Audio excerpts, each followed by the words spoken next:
America calling cries in the night. Trump's on stage, ain't lost the fight. Matt Gaetz riding wild on his word. Nation waits, will justice be heard?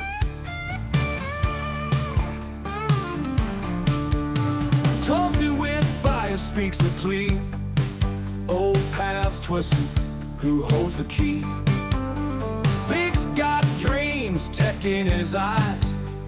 Elon soars rockets to the skies. Can he save us, bring the truth, or just another tale of youth? Kennedy shout, echo through air. Will we rise of justice there? Choices lie heavy on the land. Future sketch built with bare hands. Minds are clouding, hearts will bend. Will heroes rise or just pretend?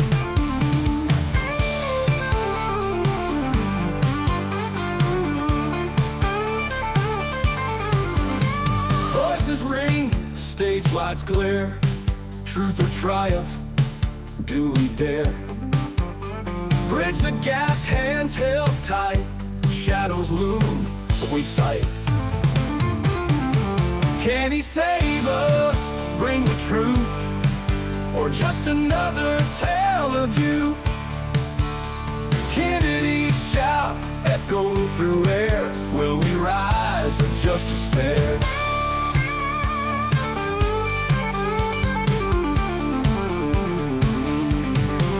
Can he save us, bring the truth, or just another tale of youth? Kennedy shout, echo through air. Will we rise or just despair?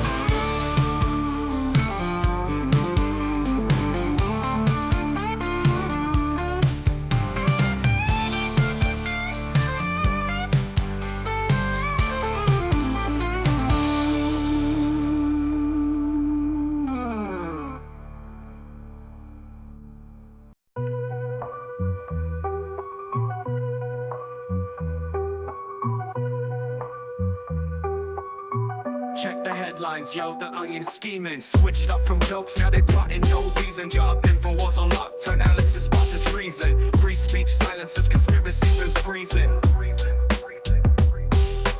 Government handshakes and smoke-filled rooms. Onion satire turned to silence looms. InfoWars snatch, truth hit the tunes. Free speech gag tied, double-crossing fumes. Onions layers, peeled back, shows the fraud. Betrayed by satire, left Alex feeling flawed. Laughter in chains, censor overlord. InfoWars hijack, free speech outlawed.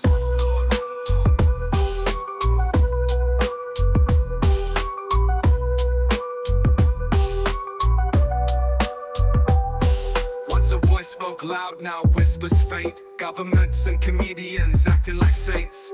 Parodies a weapon, credibility's hates. Turned Alex's platform to jokes and complaints. Onions layers, peeled back, shows the fraud. Betrayed by satire, left Alex feeling flawed. Laughter in chains, censor overlord. InfoWars hijack, free speech outlawed.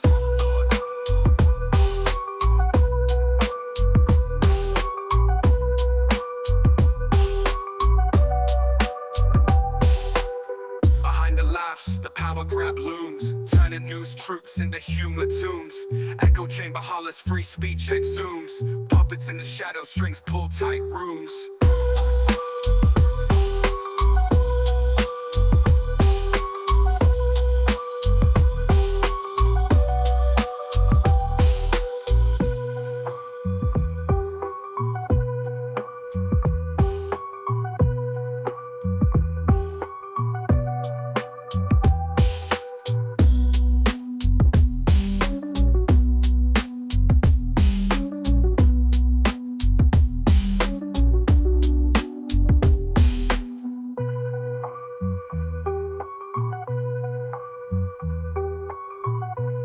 Behind the laughs, the power grab looms. Turning news troops into human tombs. Echo chamber hollers, free speech exhumes. Puppets in the shadow, strings pull tight rooms.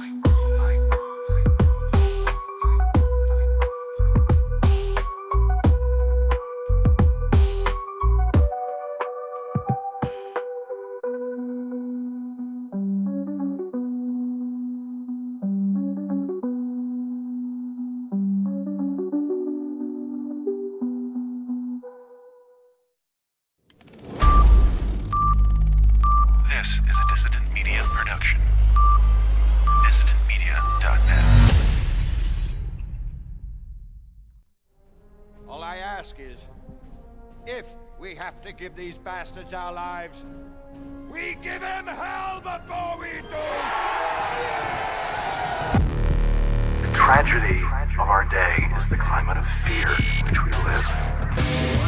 Talking about the Salomon Brothers building collapsing. But ask the congressman to withdraw that comment and tell us that he didn't really mean that. Half the stuff before they do what I call nasty explode. I don't know what I said. I did not have sexual relations with that woman. The Bible commands that certain people be put to death. Thieves were possessing weapons of mass destruction. 9/11 attacks were carried out by Al-Qaeda. Handle the truth. I remember that with Matthew Moses. We are still here! We have to say yes to social justice.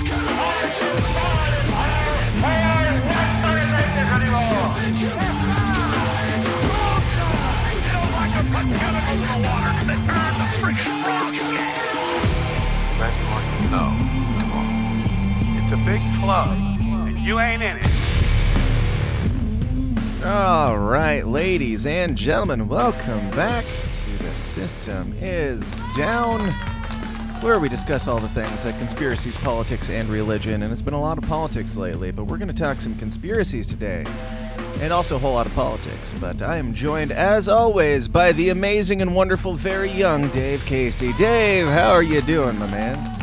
Thank you. I take it by that you received the letter that I sent to HR about Yes. being the old guy? Yeah, okay, thank you. They pulled me into their office and said, hey, chill, bro. Wait chill. a second. While his bush is gray, he is has youthful qualities. So That's right. let's treat him as such. Yo, great to be with you, bro. And thanks for coming to visit again. It was wonderful having you. Absolutely, always a pleasure. Yeah, I went out to the great state of Philadelphia.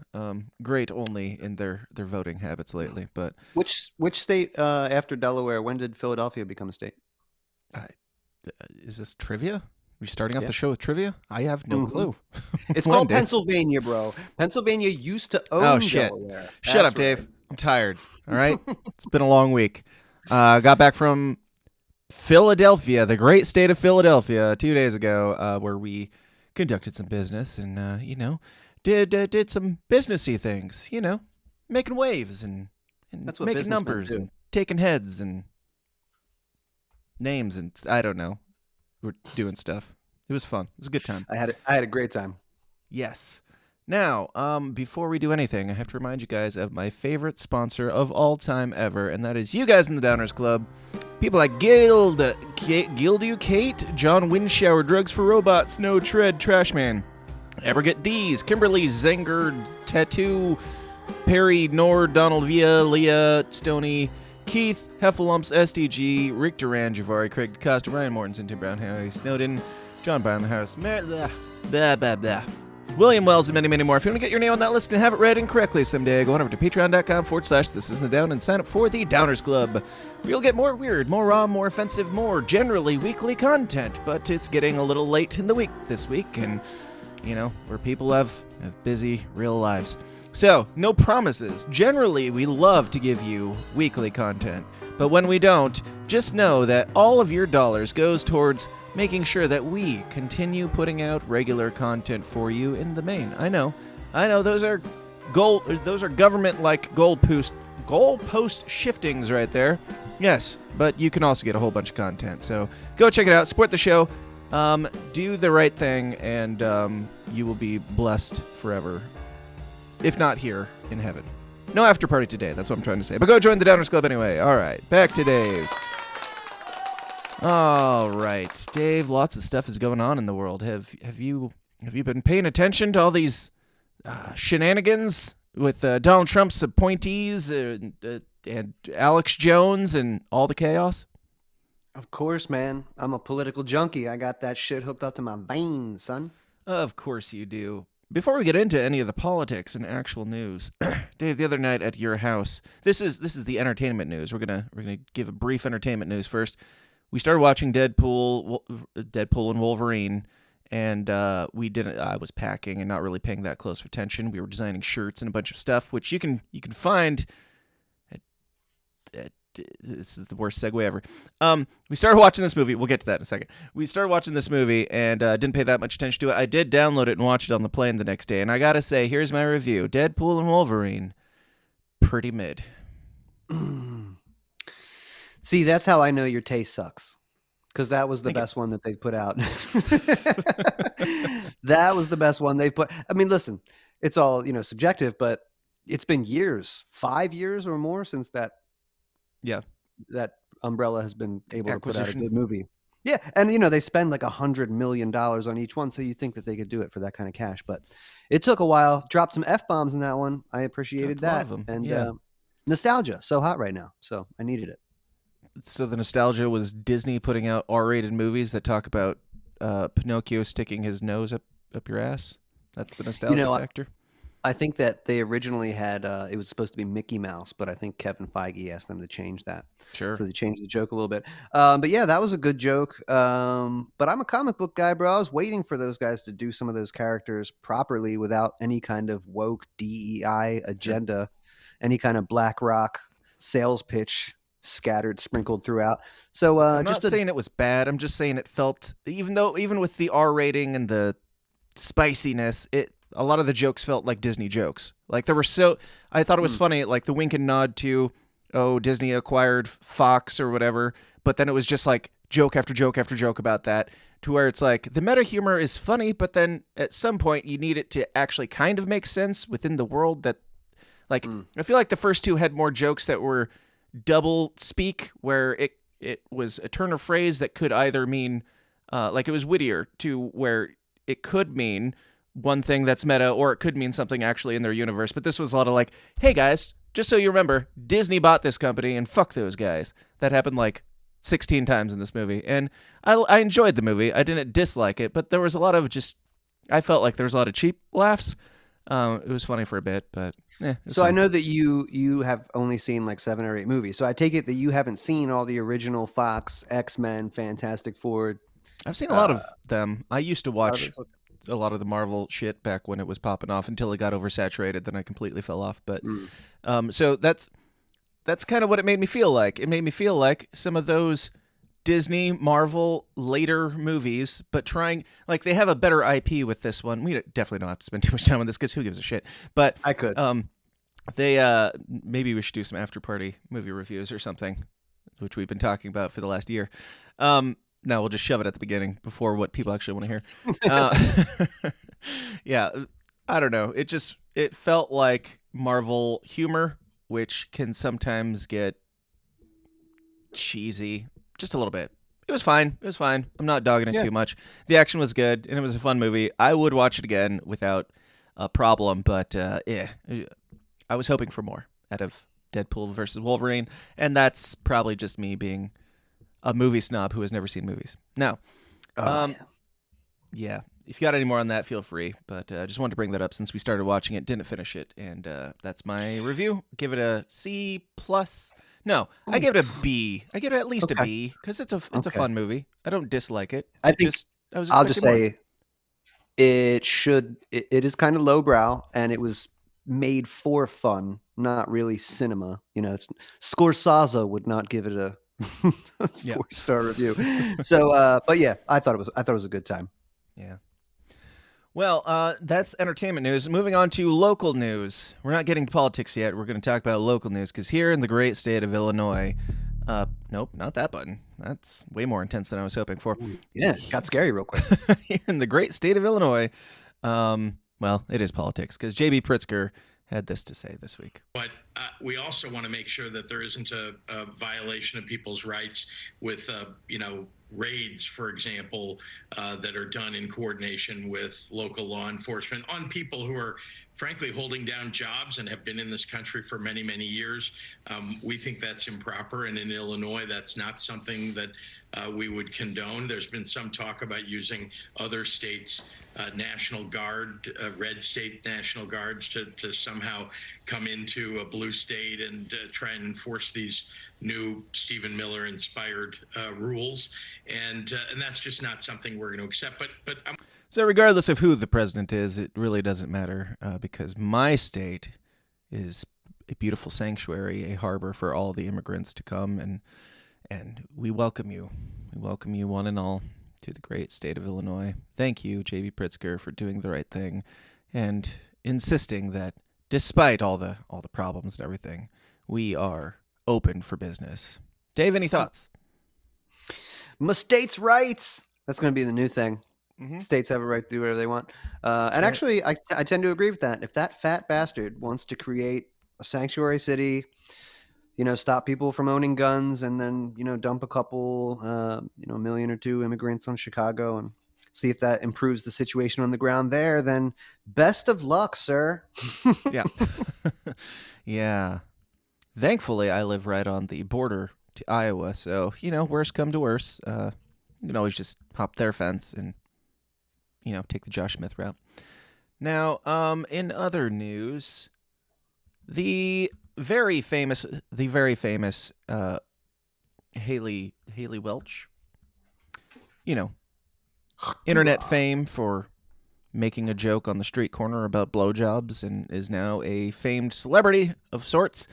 She's been, for all of my issues with her origin story, I can't dispute a lot of the stuff she's been pushing lately. Dave, have you seen? I know she's a meme lord. I know she's pro Ross Ulbricht, and Yep. She is. Yep, she's all on board for the Angela and Trump's Free Ross campaign, is what we should be calling it. Not only that, but she's been, if you just scroll through her stuff, she's got like Bitcoin everything, Bitcoin Joker memes, and that's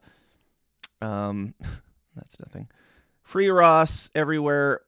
I don't know. Like this, there's no reason for Haley Welch to know who Ross Ulbricht is. There's no reason for Donald Trump to know who Ross Ulbricht is, let alone Haley Welch. What do you think? I don't know. Do you think that there's something more to this girl coming out of nowhere and all of a sudden she's like, I'm the Bitcoin chick and I'm the whatever. I'm the Free Ross chick. Is it a grift? Does she actually care? Is she being used as a distraction for I don't know. You got any theories on this one, Dave? Because this seemed odd to me that she would have any opinion at all on Ross Ulbricht. No, I don't have a conspiracy theory on this one, though I've heard a couple. But no, I think that she, unlike some people who might fall into something like this, navigated it fairly well. She kicked the lady off the plane. That motherfucker's not real. She had her shot. She hesitated. She hesitated before embracing the fame, and she blew it. And then Haley Welch took her spot, and she got a podcast and some sponsorships, and she's rolling. And I don't think, look, she could be grifting just like all the other guys in this unity movement, maybe, right? But she's at the top of her game. She's got a top 3 podcast, and she's talking about all the right stuff. So to me, this is a super win, and I appreciate it. And keep going. Absolutely. I don't care if you're trustworthy or not. Just like all the rest of these fellas, which I'm definitely not lumping Hawk Tuba Girl in there with RFK Jr. and Elon Musk and people who actually accomplish things in their life. But different store, same groceries. They're in the same category, bud. I'm not sure about that, but sure, it's a big, big store if that's the case. But so be it. Speaking of, I don't know, just internet sensations who go viral for silly things that they say. Let's talk about Nick Fuentes, because Nick Fuentes got doxxed this week. Wow, this year. I was really opening up the news category there for everything from this year. No, this week, Nick Fuentes got doxxed. This is from slightly-offensive.com, so you know it's legit. This is also the first time I've ever found a news article from Slightly Offensive. Also didn't know they did news articles, but whatever. From Slightly Offensive, Nick Fuentes doxxed in far-left intimidation plot ending with one far-left activist getting pepper sprayed. So after the whole debacle of, we talked about it, I think, briefly last week. Nick Fuentes posted, "Your body, my choice, all like forever," or "our choice forever," or something like that. The internet ran wild with it. The media had a field day that this is what the right-wing Trump supporters want, even though, Nick Fuentes isn't a Trump supporter. He's been very adamantly against Trump this go around, but so be it. All the right-wing Trump supporters are for taking away women's rights and People like Chase Oliver jumped on that bandwagon and was like, this is wrong. We shouldn't be enslaving women. # stop enslaving women or whatever the fuck.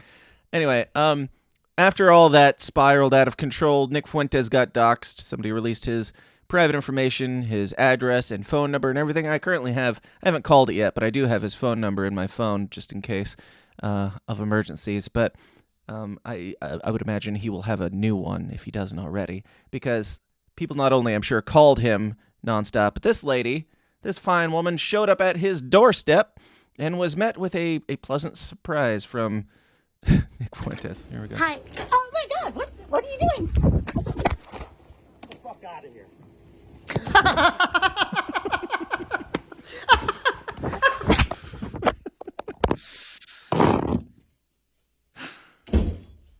He took her phone. Like, this is straight out of Hollywood, like PG-13 horror movie shit. Like, found footage. The phone falls and he kicks it inside, and then you see him locking up the door. Just like, it's a perfect angle for it even. And yeah. That was fucking awesome. I wasn't expecting me to go to bat and say this guy was kick-ass, but I'm going to do it. That was pretty kick-ass, Nick Fuentes. Way to go, buddy. Do you think that he has a right? Do you think that this is a violation of any sort of laws or anything, that Nick Fuentes would just open a door and pepper spray a woman without hesitation? I don't know, man. I don't even care. Go away. I really don't. Maybe before, how long was she ringing this doorbell? Do we even know? I don't know, but I feel like this is going to be terrible. But I judged her face, and I feel like I would just be, I'm macing that chick too. It's a judgeable face, yeah. I mean, if this woman was, especially like this is just days after he got doxxed and probably everything's blowing way up, and he's probably gotten a lot of death threats online. And by probably, I mean he has definitely gotten an exorbitant amount of death threats online because he's Nick Fuentes, who was doxxed. And purple-haired lady shows up on Nick Fuentes' porch after being doxxed. I'm not sure that he doesn't have reasonable, argument for shoot first and ask questions later with all the death threats he's been getting. I don't know. Probably not legally, but I have a hard time holding it too much against him in this case. And also, I don't know what exactly went down with the stealing of the phone, kicking it inside, or how this video got out. That didn't occur to me until now. Did he just hit stop on the recording and politely hand the phone back and then she posted it? Or, I don't know. God, that angle's pretty good, Dave. Do you think it's all a setup? Okay, it could be a setup, but she looks like she has the liberal mind virus. If I was him, I would have picked up that phone and I would have kept recording, and I would have went to my kitchen and I would have filled up a little saucer full of milk and I would have put it outside for her. You fucking drink that milk, and when you do, I will give you your phone back. But I'm recording it. She's got cat ears on in this one just to bring it home. Yep. That bitch is getting maced. Reading on, it says she was incredibly upset at a recent video of Nick Fuentes joking about women's rights after Kamala Harris lost the 2024 election. In an infamous clip, he states, "Your body, my choice," while celebrating the victory of Donald Trump on election night. The clip quickly went viral and began circulating in left-wing algorithms on TikTok. Okay, is there anything else here? I'm wondering if there's any follow-up. Statement was edgy. It did not appear doxing would result in anything beyond internet harassment. I don't know. Okay, so this is a statement from Marla Rose, the lady that got sprayed. She says, okay, so what would you do if a neo-Nazi white supremacist who called on a holy war against Jews and is a loud, proud misogynist lives in your town, you are a Jewish feminist, and you know his address? Further, what would you do if friend after friend messaged you with his address and told you that you should pop over since you live in the same town and report what it looks like from outside his home at blank? She posted the address again. Are there boxes potentially possessing dog poo? Are there boxes potentially possessing used menstrual products? What would you do if it's a Sunday and you've done your work for the day? Pop over there, you would. You are a good friend. You're curious as well. So that is what I did. I shot a short video less than 2 minutes from the public property of the sidewalk outside this address, noting that there were no boxes. As I did, a woman pulled up in her car, rolled down her window, and was like, "Is this where the douchebag lives?" Paraphrasing. Sure, yeah, sounds right. Definitely not made up. And I was like, "I think so." And we laughed about his incel ass for a minute. Then she was like, "You should ring his doorbell and see what he has to say for himself." Again, paraphrasing. "And I have one serious weakness. It's chocolate." What? I have two. One more relevant for this situation. I cannot back down from anything that even smacks of a dare. So I figured, there were no solicitor sign. There were no solicitor signs up, and believe it or not, I would have respected that. So I rang the doorbell. He immediately swung the door open like he was at damn Waco, sprayed me with a burning liquid, pepper spray or mace, and pushed me down the stairs onto his sidewalk. Oh, I thought you were on the sidewalk. No, you're on his porch. You're on his property. I rolled into a protective position because I was anticipating kicks or stomps. He grabbed my phone, ran back inside, bolted the door, and shut the blinds. Friends, it is dark in there like a bunker. I have video. I am holding on to that for evidence. So, yeah. Dude, this is so fucking cool. I did not know that this was story. Thank you for bringing this to my attention. First of all, he didn't have a no soliciting sign there, so I thought it would be cool to harass him as if you're fucking. That'd be fine when I knew that he would definitely be on edge because he was just doxxed, and I'm admitting that I knew that he would be on edge because he was just doxxed. But yeah. Yeah, and look, man. If your biggest problem, white ladies of America, is that some 30-year-old virgin toting mace is the Nazi uprising that you're fearing, it's just like everything's going to be okay. Yeah. That's where you're at. Right. That's pathetic. Yeah. Get over it. Get off his property. Not only that, but like if you go back like 4 years, I believe Nick Fuentes was a big old Trumper, and we were supposed to be afraid of him because he was going to put Trump into power and then convince Trump to become a Nazi or something.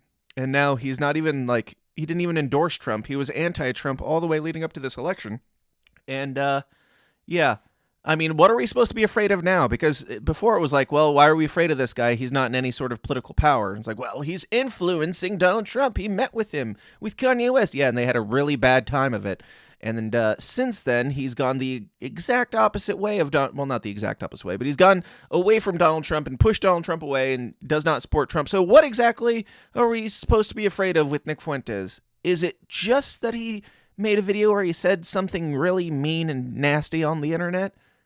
Because if that's it, then yeah, you kind of deserve whatever you got coming if you're like, I don't know.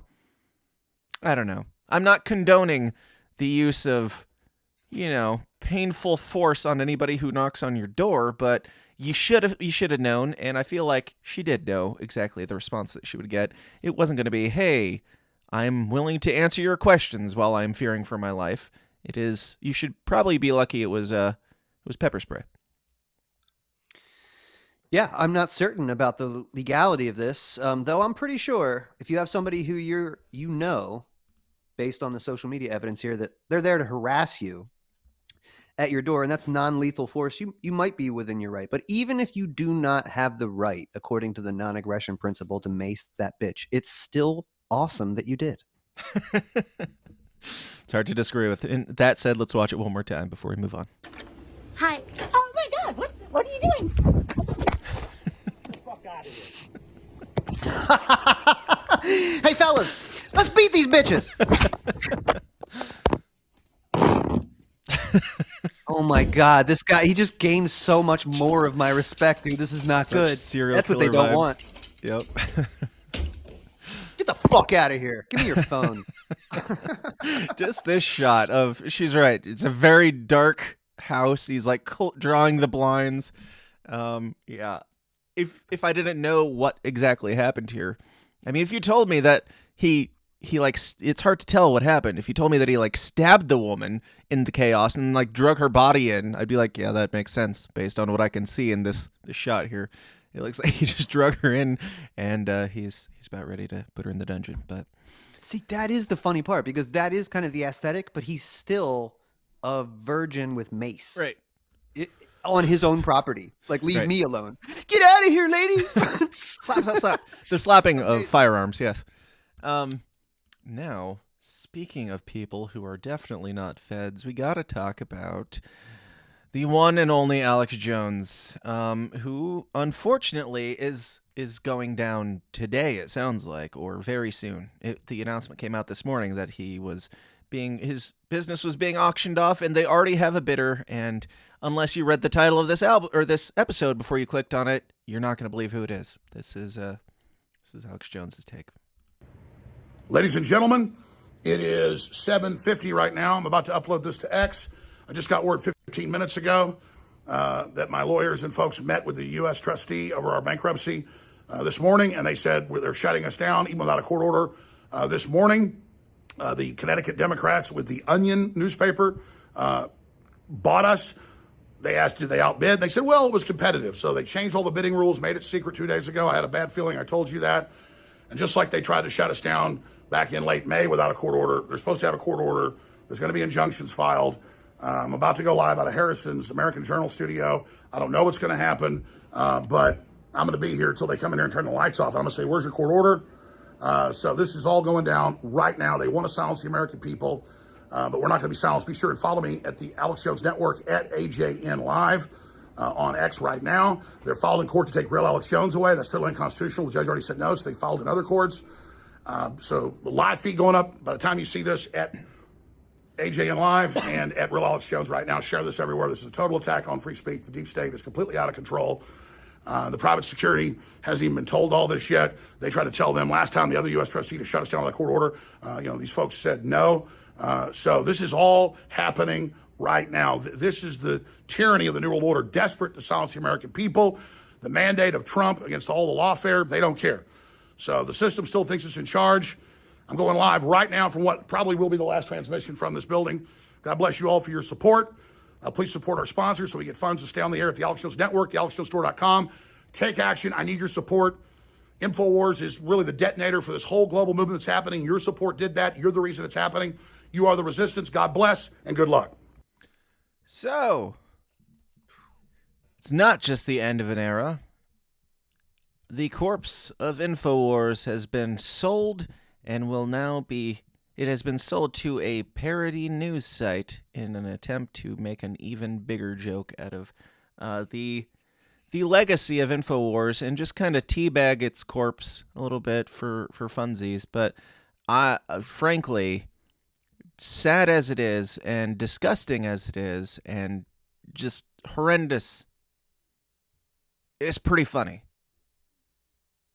It is pretty funny that The Onion bought InfoWars, and now they're just going to make conspiracy parody. It angers me a lot. It's kind of like AI songs, hypothetically, where, yes, it's gross and stupid, and I don't like that it exists at all. But while it does, I'm excited to see where it goes.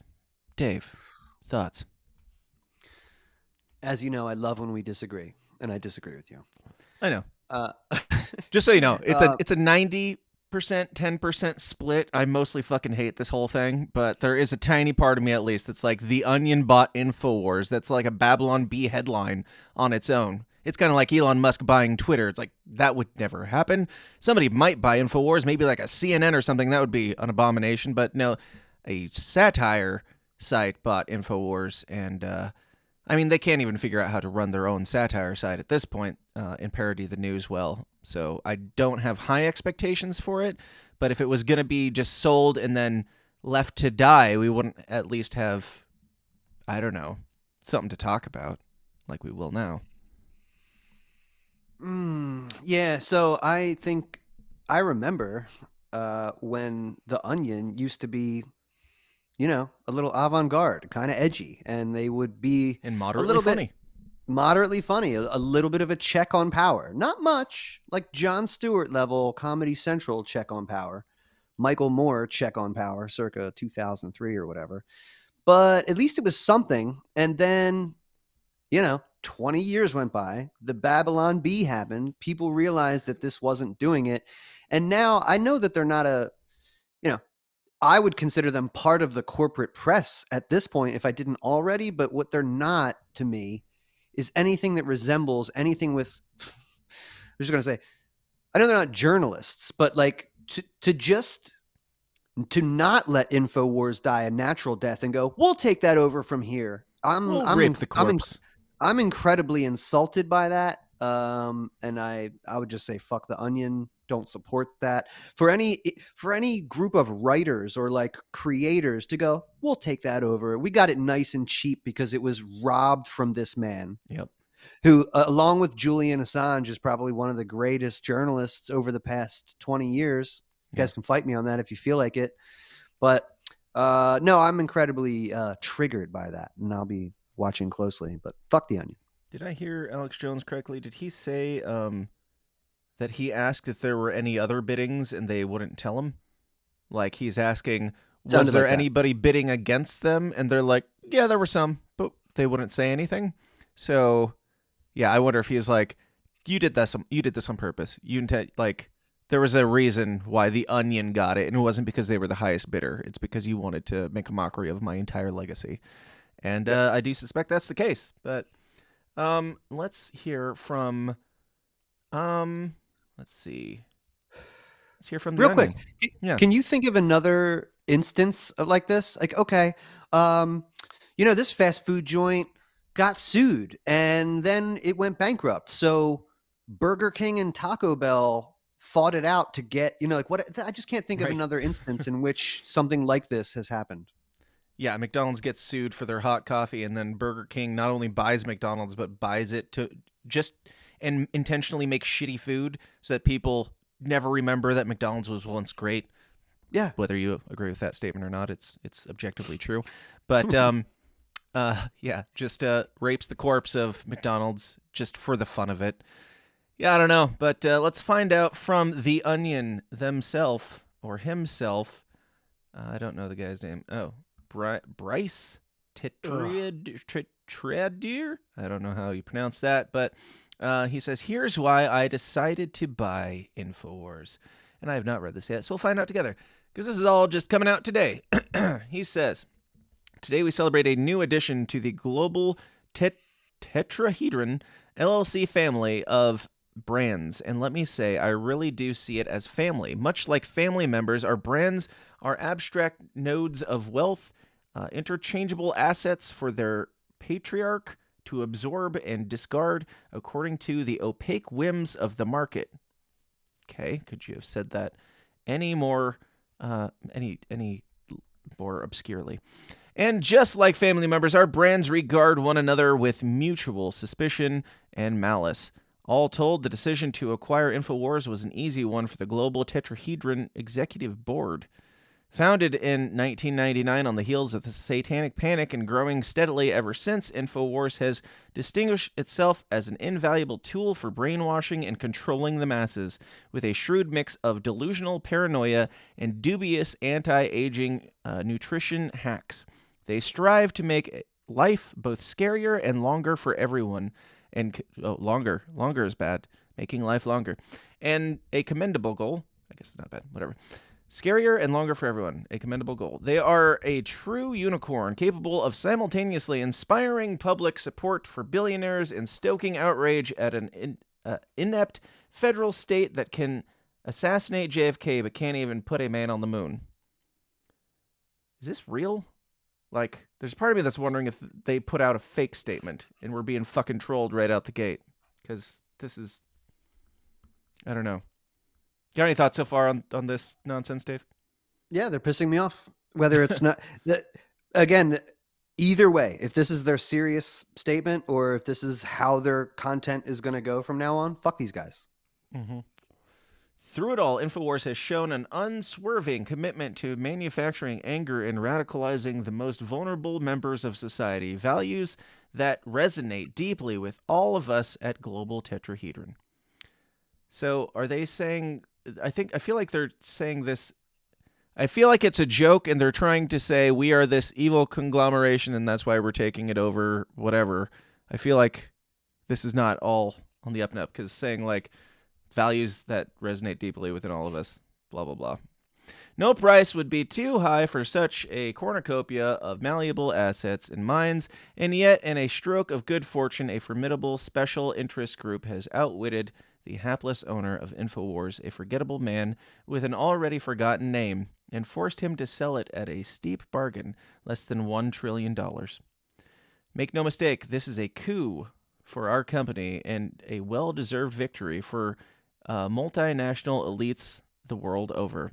What's next for InfoWars remains a live issue. The excess funds initially allocated for the purchase will be reinvested into our philanthropic efforts that include business school scholarships for promising cult leaders, a charity that donates elections to at-risk third world dictators, and a new I don't really give a shit about this. I mean, even in this, like, it's not funny. Like, you are not good at your job. You're trying to make a joke and make people like, oh, it's gonna be fine because now they're gonna poke fun at things, but they're in cahoots with Alex Jones and they're just kidding. They're just jokesters. It's like, dude, you're a dick. Go fuck yourself.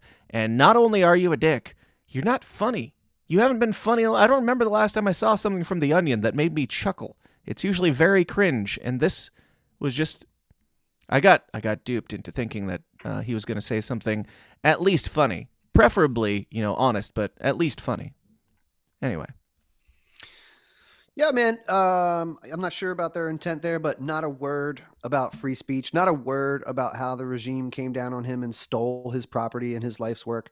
Not a word. Oh no, they mentioned these fraudulent life. Whatever he's selling, bone broth or brain force or something like that. All those products go through rigorous testing, dude. Yeah. And you can buy them, I'm sure that they just white label shit. Alex Jones doesn't have a fucking vitamin factory in the back of there, dude. Right. So it's actually okay to take vitamins, and it's cool to buy them from people that you support and all that stuff.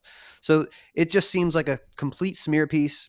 Even if it's not them just playing around, please don't support this organization. They never supported Alex Jones once, or InfoWars once, or just free speech in general once the entire time this has been going on. So please don't, let them die. Let them kill it. Let them lose money. Yep. Let it go the way of Project Veritas, Mm-hmm. Reminds me of that a little bit. Remember when that chick was like, oh no, okay, James is gone, but everything's the same. I'm going to do the same thing. Good. Just the guy that you watched it for isn't here anymore. Other than that, it's the same. Joe Rogan's being replaced on the Joe Rogan show, but trust us, everything else is the same. Yeah. Okay. Well, yeah. Death to InfoWars, I suppose we should say. It's dying currently, but death to it forever, because I doubt that this will last very long. They'll probably have a good year run, I would imagine, once they start, and then people will get sick of the joke being, oh, we're InfoWars. Haha, isn't it funny that we're InfoWars? And people will eventually end up realizing, much like The Onion, that it's not funny. You're not good at your job. You're a dick. And, good on you for, I don't know, being a dick. And you'll give us one or two laughs, and then we'll move on with our lives. But I don't know. We'll see where this goes. We'll keep an eye on it. Either way, it is, it's the end of an era, and it's absolutely insane, because for as long as, I'm sure probably both of us, but definitely since I've been paying attention to politics or conspiracies or anything, not just Alex Jones, but InfoWars itself has been quite the staple. It has been,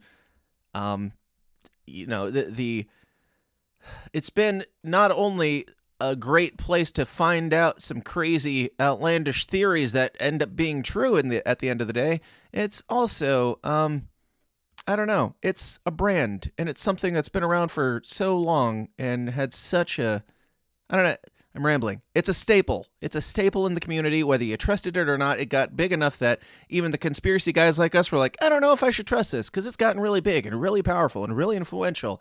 And there's some things that I disagree with Alex Jones on. There are some things that he has said that Alex Jones disagrees with himself on, or at least he has seemed to change his mind over the years. And there's some things I don't trust about Alex Jones. There's some guests and ways that guests have been treated that I don't like. I've got lots of issues with Alex Jones, but still, Alex Jones did not deserve to have his entire company stripped away from him for saying anything on the internet, and he definitely didn't deserve to have it stripped away from him for such a high degree that The Onion got to take his corpse and rape it to death for us all to watch and beg us to laugh at it. But, you know, we live in 2024 now. Crazy times. Hawk Tuah Girl is an influencer, and Alex Jones is not.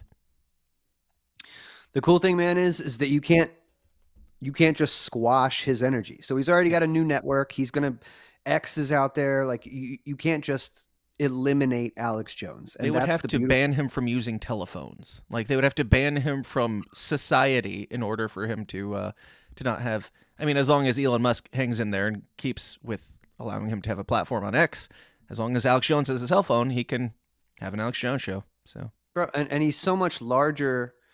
And this just happened largely since X. Like I've seen quite a few clips where people are like, "Oh, like since you've become mainstream, I realized that you weren't as scary as everybody wanted you to appear." Mm-hmm. Like he's actually, we went to that event with him and Tucker in Philly. That's weird that like he's just kind of like mainstream at this point. So regardless, he's probably due for a rebrand. So this could be a moment of opportunity anyway. But I just want to express my gratitude for Alex Jones and people like him who have been doing this for 25 years. And I will, one more thing. If you're a libertarian, I tend to really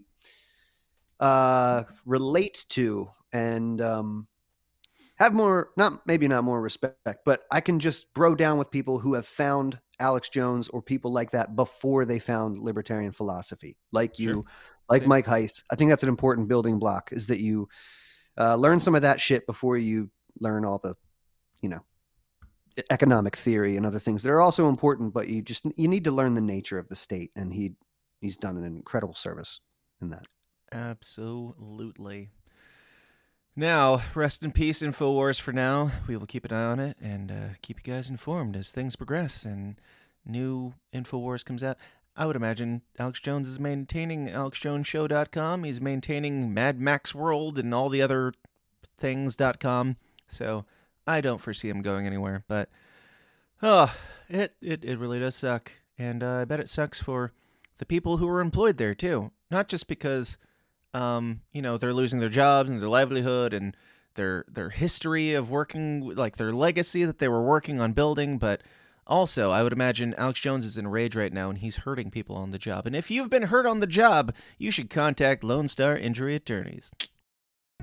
Have you or a loved one been injured by some fucknuggets, reckless driving, a tumble at your shitty job, or some other form of dumb shit outside of your control? Well, fear not, because today's episode is sponsored by a lawyer. Lone Star Injury Attorneys is an award-winning personal injury law firm that achieves maximum results for its injured clients. Max the Axe is not just a lawyer, but a hardcore Mises Caucus libertarian and also a big supporter of this show and all of our bullshit. Max is the best personal injury lawyer in Texas, but don't judge him by his occupation or location. Max is an avid defender of liberty and justice in whatever state you got fucked in. If you've been injured and your ass needs saving, go with the pros at Lone Star Injury Attorneys. Visit LoneStarInjuryAttorneys.com or Google Max the Axe. Consultations are free and you don't pay a single dime unless you win. Once again, go to LoneStarInjuryAttorneys.com and get your ass covered. And we are back. Thank you. Let's read a couple fake super chats before we get into some more political shit. Denise with a Y says, fake super chat. Fake super chat. Love you guys. Keep up the great work. Peace. Thanks. You too. Thank you. Yes, thank you for being here. Or I'm not sure if she is still here. She said peace and then threw up the deuces like she's gone. Love you guys. I'll see you later. Bye. All right. Trashman says, fake super chat.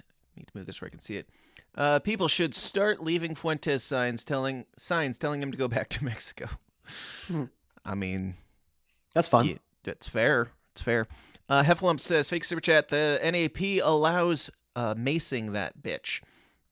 I'm not sure if that is proven to be an accurate statement, but I'm going to go with correct.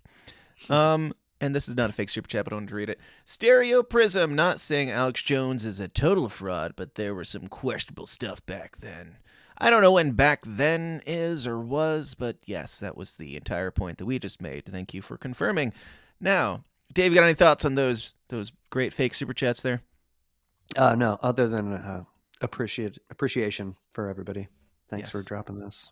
We appreciate your free contribution to the show and your lackluster comments. Keep them coming, you guys. We love you. Now, Donald Trump,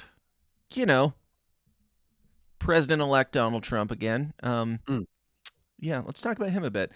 Some people, I don't know if you've heard, but some people are unhappy that Donald Trump is the president-elect. Did you hear about that, Dave? Yeah, a little buzz. Yeah.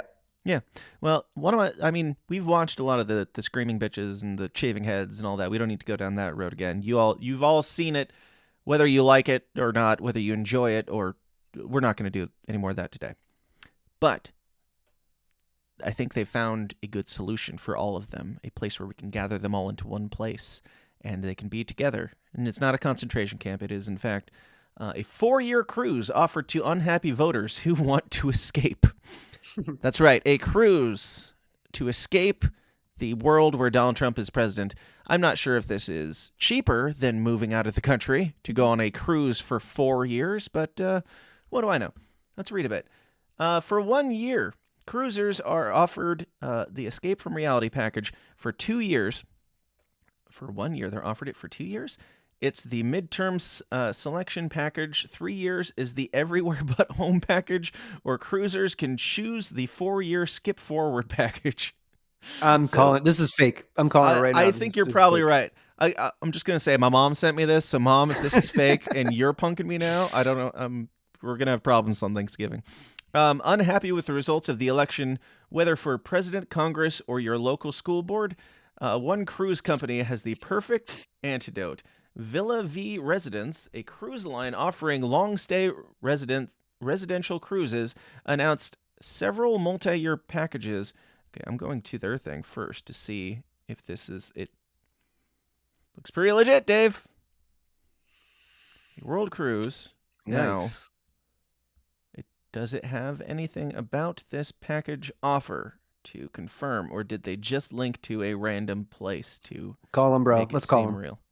Let's call him, book a cruise. Listen, I got to get the fuck out of this country for the full 4-year package. What do you got? You want to call them, Dave? Their number is 954-737-2264. Oh, I know we'd be on hold forever. Oh, look. We got an agent here. Okay. We got a chat bot. That's Hi great. there. Did you find everything you were looking for today? No, Lisa. I need a country that's not headed into fascism. No. I heard there were package options to help my wife and I escape the country in fear of Donald Trump taking away her rights. Can you please send me a link to those package options? Can you ask them if there are abortion services on the cruise? That'll be a follow-up.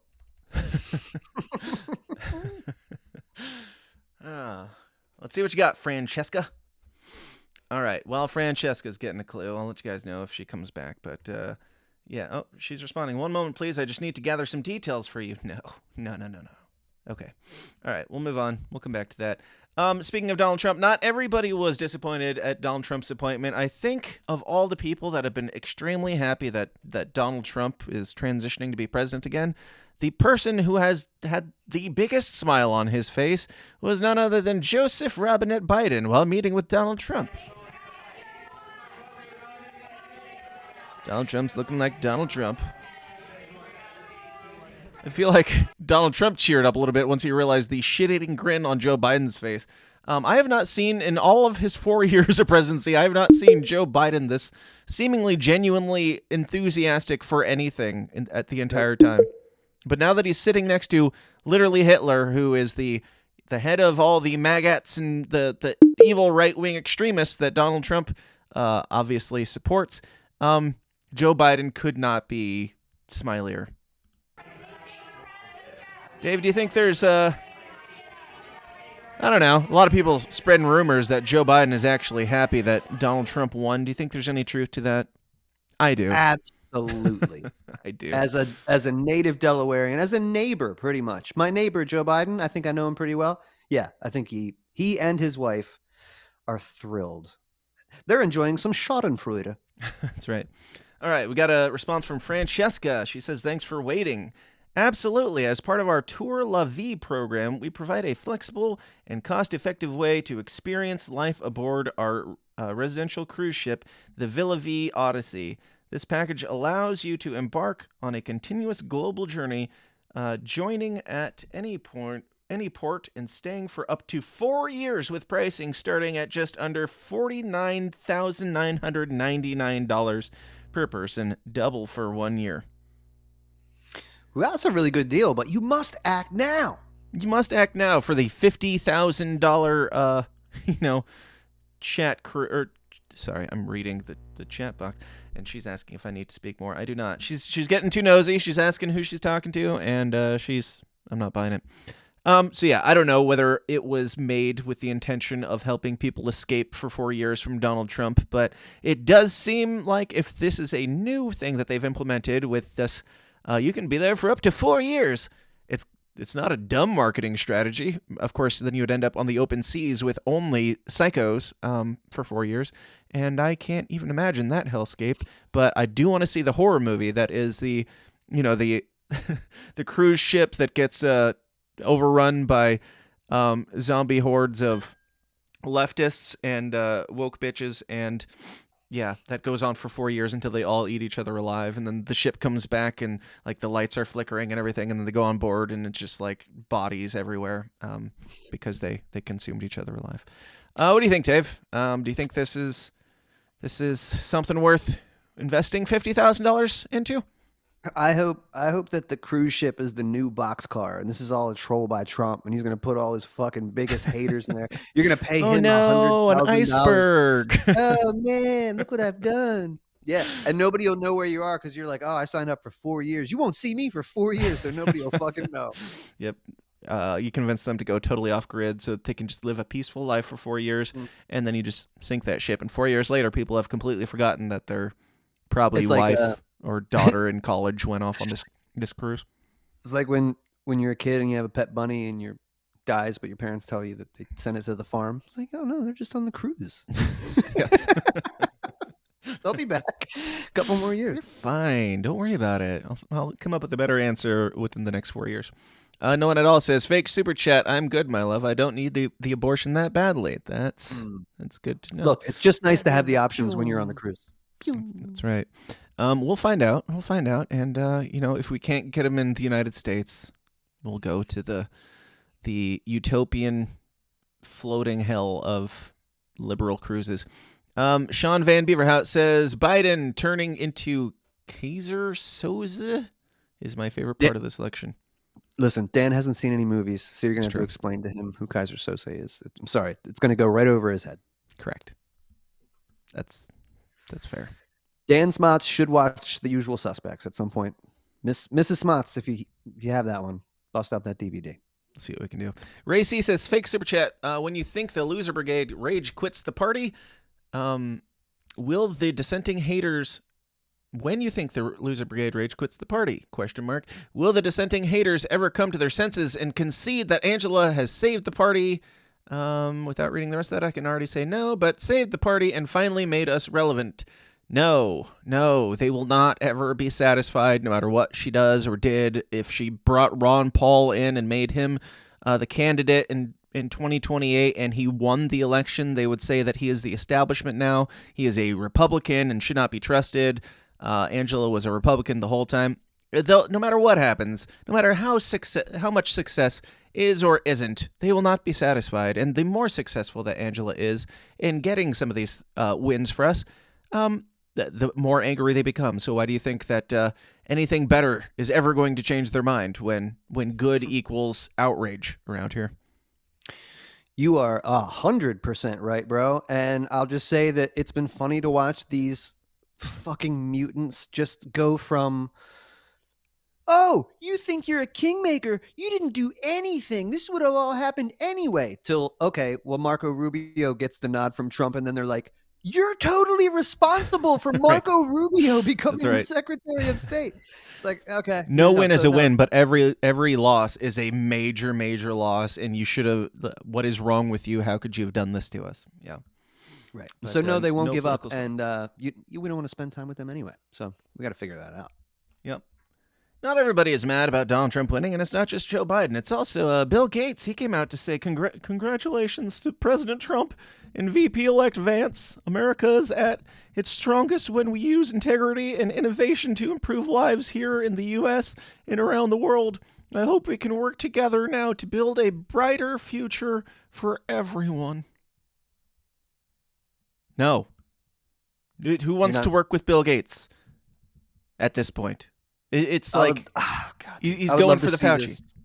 I would love to see, because I feel like Trump likes to surround himself with, as he says, central casting style people. Everybody that looks like they got like the generals are like the iron jaw dudes and whatever. I want him to put together this team of people that all point at Bill Gates and go, "You can't sit with us, nerd." That's what I want. Yes. Get out of here.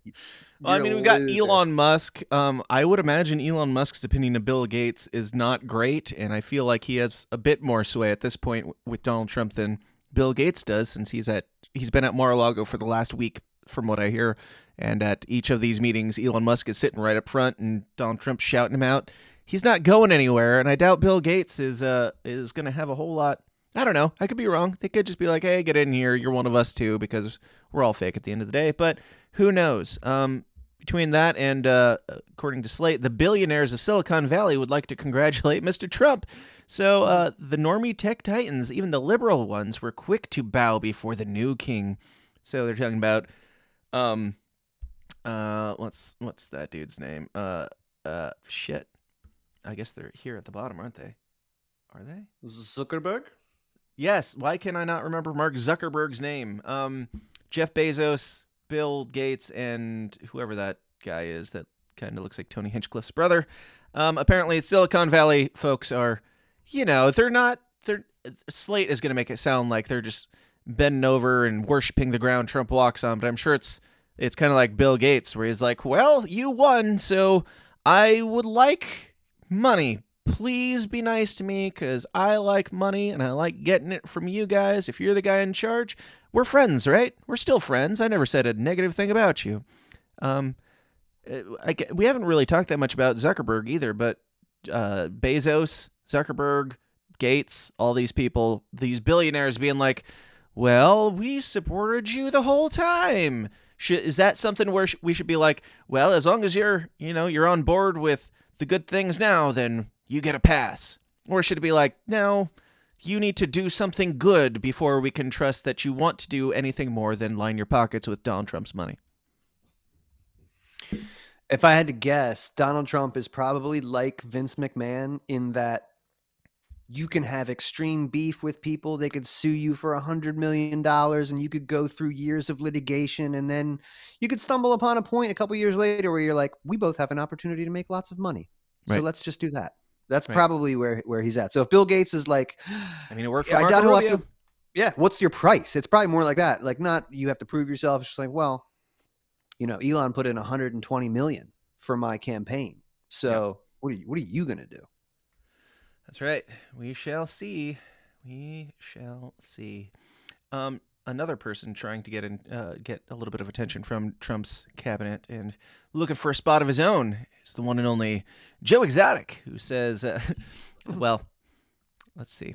Joe Exotic says, "America, I'm still fighting. I've written to real Donald Trump asking for a pardon so I can finally walk free and serve this country the right way. With the new leaders in place, let me prove I can be the next federal fish and wildlife director.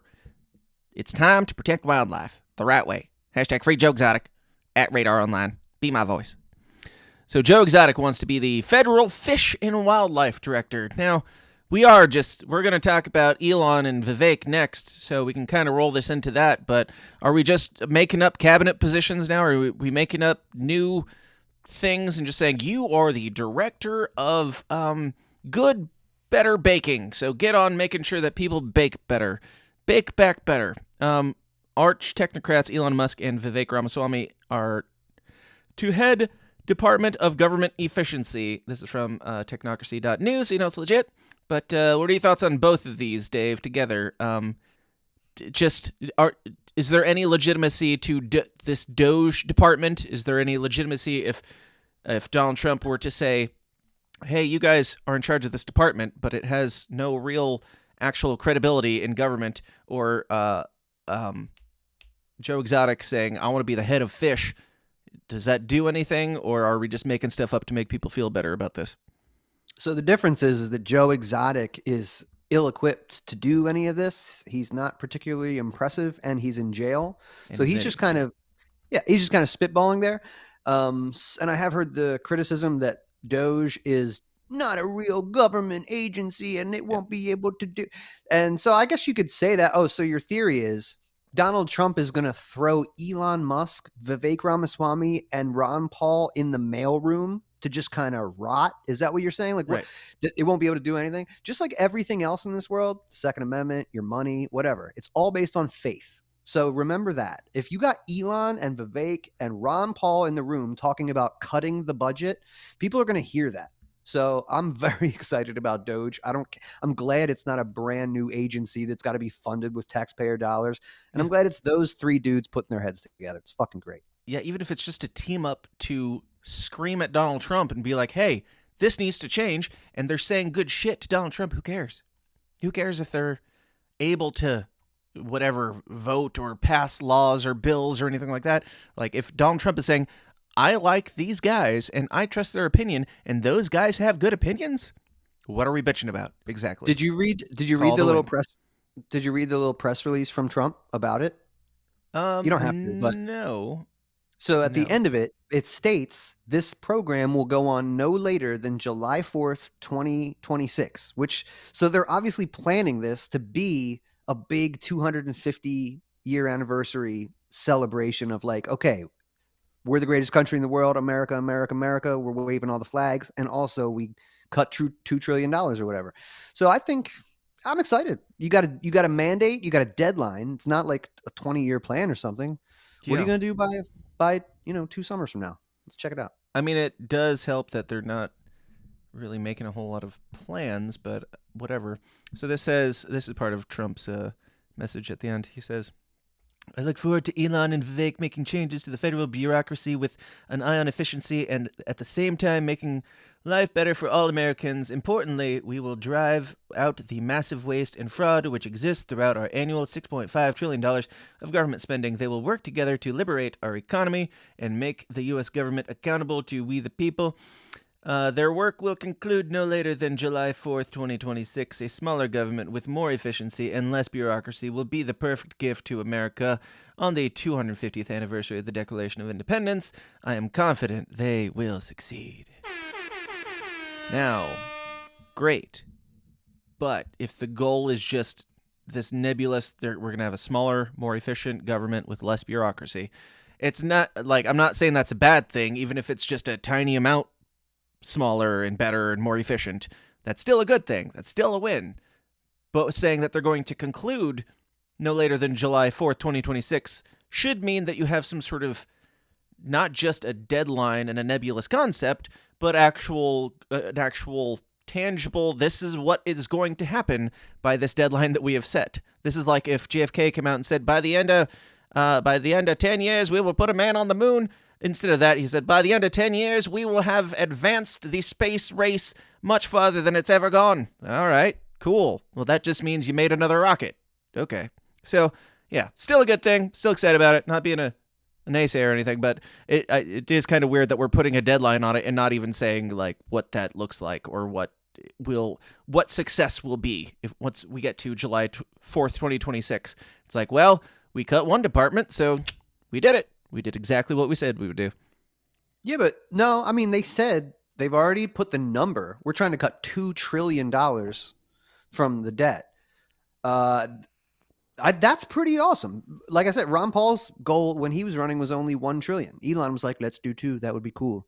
Dave, you should have cut me off if I was just talking out my ass, and they do have actual goals that I was that I Well, just that's not. I mean, overlooked, but- I thought you were talking about specific departments or specific. They have a number. They want to cut $2 trillion. So Okay. that's a reasonable goal. I You just got want to 2 know years what I'm do supposed to be that. holding their feet to the fire about exactly. If it's $2 trillion, I'm down. We can do that, and I will certainly be happy if they cut $2 trillion from the spending debt within the next 2 years, less than 2 years. Sure, call that a win if we can do that. Sure. All right. Well, thanks for letting me ramble, Dave. I appreciate it. Now, Dave, I don't like it when you cut me off, but sometimes, if it's necessary, you just go right on ahead and say, no, shut up. We're not clipping that. Nobody clipped that. Nobody put that out. All right. Now, moving on. Vivek also shared Ron Paul talking about Vivek today, and I'm just sharing this because it's just a beautiful timeline that we live in where Vivek can post this, and he's got it in quotes. You can't cut $2 trillion without annoying a couple of people. Well said, Ron Paul. You'll be hearing from us. So Vivek is saying, our people are going to at least talk to your people. We want to get you involved to some degree, at least in figuring out how to get this done. And here's what Ron Paul had to say. We have visited with both Musk and Ramaswamy, and they're very, very dedicated. And I think they truly believe that they can cut a couple $1 trillion off the budget. But I don't think my problem with that is. That will awaken a lot of people. You can't cut $2 trillion or without annoying a couple people. Just a typical Ron Paul, like the most polite way to say, you can't cut $2 trillion without having a price on your head and having people want you to die in the most gruesome way possible if you cut $2 trillion out of their budget. But of course, Ron Paul's way of saying that is, you can't cut $2 trillion without making some people a little grumpy. Thank you. Thank you, Dr. Paul. What an amazing time we live in where Ron Paul has any say in what goes on in the White House. And not that he has a large part. I know, libertarians, you can't be happy about anything. But he has more than he's ever had and more than you'll ever have. So I'm calling it a win. Dave, thoughts? Bro, you're, again, dead on, balls accurate. Ron Paul is getting his due. That's what it's about. And you know that somebody like Ramaswamy is going to, he's aligned with Ron Paul on most things. I think Elon is aligned with Ron Paul on most things, but no matter what, they respect him. So that the fact that Ron Paul is going to have any kind of influence that is more deserved than anybody. Like if Ron Paul tells you something about government spending, fucking listen. Yeah. I think those guys will understand that. Few people will understand it more than Ron. Few people have more integrity and are more trusted than Ron. So let's, while we can, listen to him and apply it. Absolutely. And I'm excited. Me too. Now, back to more people who aren't excited, like Danny Revord, who has been going viral for this post. I think it's legit, but who knows what is real and is not real anymore because, you know, the truth is indeed stranger than fiction. Danny Revord says, I had a miscarriage last night. The first thing I had to do was Google if I broke the law. Shit. Stop moving. The first thing I had to do was Google if I broke the law. I didn't even know I was pregnant. I was 8 days late. Just sit with that for a second. Damn. The struggles women are going through right now. She had a miscarriage. She didn't even know she was pregnant. She was 8 days late. And she's not sure if she's a criminal now because of it, Dave. Well, I can assure you that you are, and the cops are coming, bitch. So get fucking ready. You're going to jail. That's how you're going to spend the rest of your days. Can you imagine living in such paranoia where you are like, well, my period was 8 days late and I had a bit of a blood clot that came out of it. And I'm assuming that's a miscarriage. I'm going to post it to the internet and say that I'm scared of whether or not the cops are going to show up at my door because my period was a heavy flow this year or this month, whatever. You're getting an annual period from now on. No, listen, your only option is to sign up for a 2 or 4 year plan on that cruise. That's really all you can do at this point. You can get all the miscarriages you want out. You can just bleed all over the place. I mean, by the end of it, you guys will have eaten each other alive. As we have said, you'll have consumed all your children, and there will be no need for any more abortions from anybody on that cruise. But I bring this up because Elon Musk had some statements on abortion this week, and it made me, I don't know, it made me think some things that I want to discuss for a bit. But here's Elon Musk on the abortion topic. It has been clear that he will veto a national abortion ban. There is no answer to this question that will not offend some number of people. If a baby can survive outside the womb, it cannot be aborted. At that point, it is not abortion, it is murder. Now, part of the challenge here is that the education system has relentlessly pushed the idea that getting pregnant is the end of your life. Like your career is dead, you're ostracized from society. And the reality is there's nothing greater than having a kid. I get more joy in my life for my kids than anything else. And that's generally true of all humans. In fact, if that is how we evolved. It is a very natural thing that you will love your children. So in fact, having a child will make you happier than anything else in your life ever. I agree. I tend to agree. It is strange that Elon Musk is saying that after saying that his child is kind of dead to him because they're trans now. He did not say his child was dead to him. He said that the woke mind virus killed my son. Yes. I mean, they would tell you that that's dead naming. I feel like it's almost proper usage of the language. My son, is my son dead. is no more. I'm supposed to assume that he is now my daughter. So it killed the person that was once my son. Now, that's not even what I wanted to really get into here. I don't know, for several years I've been pushing off and on, like when the abortion stuff comes up in libertarian circles. I'm sure I've mentioned it to you before in the past too, but like when it comes up, it's like the conversation, yes, it has to be political to some degree because it's currently a large political debate.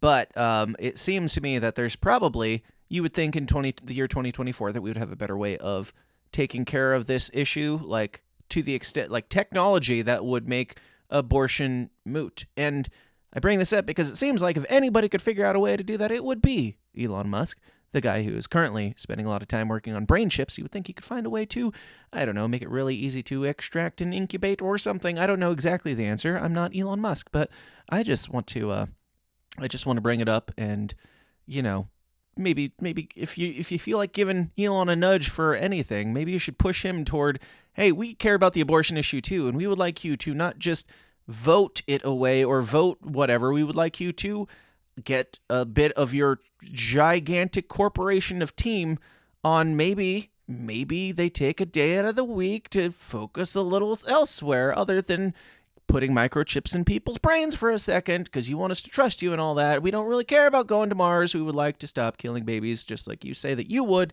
Now, could you please focus a little bit of your time, energy, and resources on coming up with a solution? Am I naive, Dave? Am I wrong here to think that there's even a possibility of making technology that could be better than sucking a baby out of a womb is the only possible answer? The short and skinny of it is, dude, yeah, I do think you're being naive here. And I'm not only naive, but I think that that's not the right question. It's like saying, well, if their COVID vaccine we knew was 100% safe, then would it be okay to make sure that everybody did that? And that's not what the question is. Sure. So the argument, the pro-choice argument is that it's their body, their choice. So if you were like, well, at 4 months, we could extract that with ease and it would cause no pain. And it could be incubated and then somebody could purchase that baby or it could be adopted or anything. You're ignoring the point that they have the choice, they're saying, whether to terminate that or not.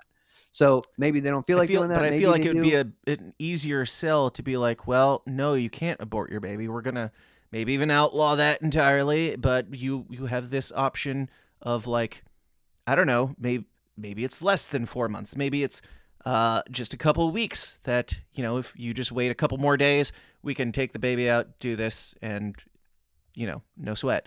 I know it's pie in the sky to think that humans will come up with solutions to anything these days, but I do think it could be possible. And yes, you're right that the argument will still stand that it is my body and it is my choice. But if Donald Trump or J.D. Vance or somebody comes along, they want to strip away all women's rights, but in turn give them, well, here's an actual solution that is very pain-free, very convenient, and the child gets to live, that might I don't know, change the conversation entirely. I would be pro that technology coming onto the market and people using it. It sounds kind of like the Matrix, Yeah. using babies to harvest Any more energy and stuff. than Starlink and brain chips? No, right in line with that. So I mean, I'm okay with it. I think that you'd have a better.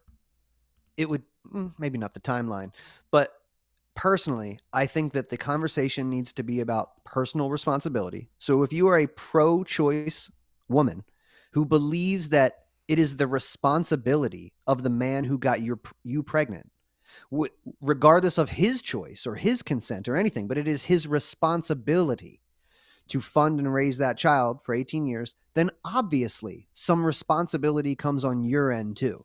So I reject the notion that women can have the entire legal argument on their side. I can decide if this is a fetus. I can decide if this is a baby, and I'll decide if you pay for it or not. I'll decide whether to terminate it. I think personal responsibility, you enter a contract when you make love. This is something that Nick Fuentes has no idea about, and that's why that guy has $1 million mansion and he can mace bitches. But if you happen to bed with somebody and you get pregnant, you both understood as adults what the potential end result of that transaction is, and that's a baby. So as the dude, you know that could result in 18 years worth of mandatory payments. You know that legally going in, and you will have to accept that. So it does not strike me as un-American or against your rights or anything like that to say, well, if you get pregnant, then you are legally obligated to do certain things. And that's just the way that I feel about it. I'm happy to debate it, happy to kick it around. And, I don't know that the people who would hate that would be really inspired by the ability to extract a baby and grow it in a thing to make their lives a little bit more convenient. I don't know. But I'm for it, whatever it takes to, do less of that. But I think until we get back to some personal responsibility, some people going, hey, man, should I hop in bed with this person? Should I do this? Because here are the things that could happen to me. Until we get to that, you'll just have people who are loosey-goosey, just doing it when they feel like and not caring about the. So what you're saying is ugly abortionist women going on sex strikes and shaving their head is the best chance that we have for ending this atrocity? It's great. This is natural selection. All these people, nobody wants to fuck. I mean, that's all we've been asking. I mean, you didn't have to shave your head, but closing your legs was all we were asking for from the beginning. I mean, that's Dave's entire solution. Stop doing that, and then you won't have that outcome. That's it. Or be a whore and accept the fact that since you've been whoring around, you might have to accept the legal responsibility. Just like the men that have to do it. They will have to accept that legal responsibility. So you should too. And they will have to accept that legal responsibility if you, as the woman, decide what they have to do with their body and their money and their labor to pay for that child that you have chosen. So, yeah. I mean, whatever. We're treading old ground at this point. Let's talk about some of these appointments. Get those out of the way. Tulsi Gabbard, first up on the list. Tulsi Gabbard, elected or whatever, nominated, appointed, whatever you want to call it, by Donald Trump for Director of National Intelligence. Now, Dave, I've heard a lot of angry people on the internet, mostly John Bolton, and we'll get to him in a second. But Tulsi Gabbard, we've had our issues with her in the past. Do you think that this is a good choice?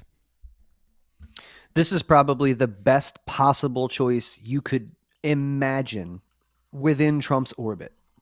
So they're all going to have a sprinkle of Zionism and some other things that you don't agree with.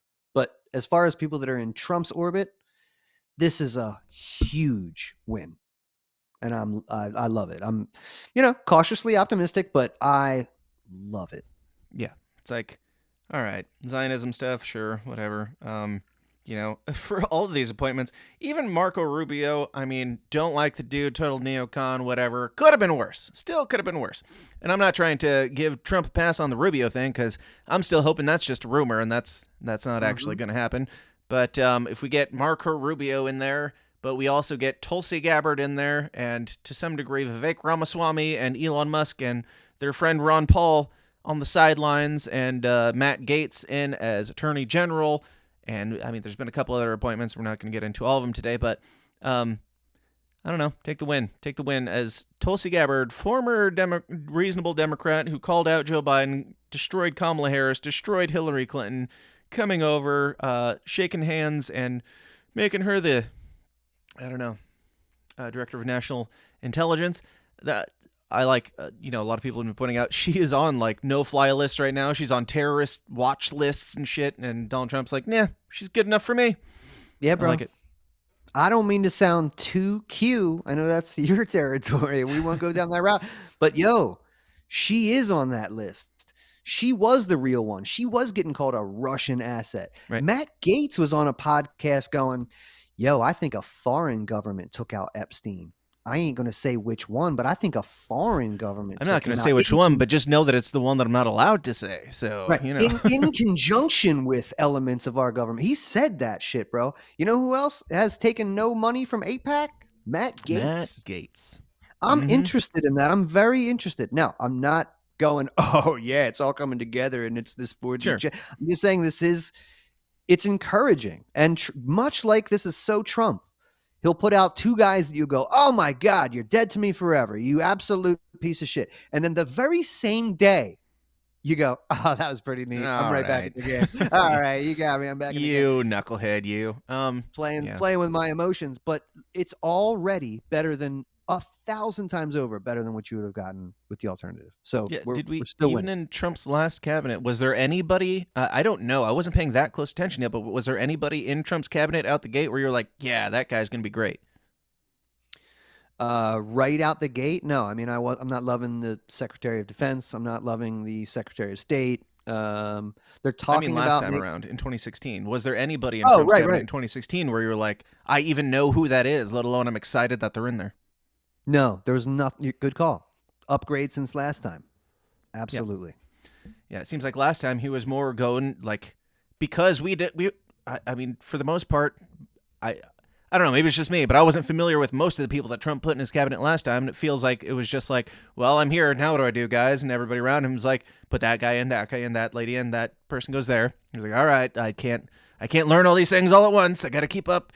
And now he's like, he's had some time. He's not only had the 4 years of experience, he's had 4 years, taking a time out to reflect and make a few friends in high or low places, depending on how you look at it. And now he's coming back in. He might have a little bit more of it seems like he's having more of an opinion in, who's going where.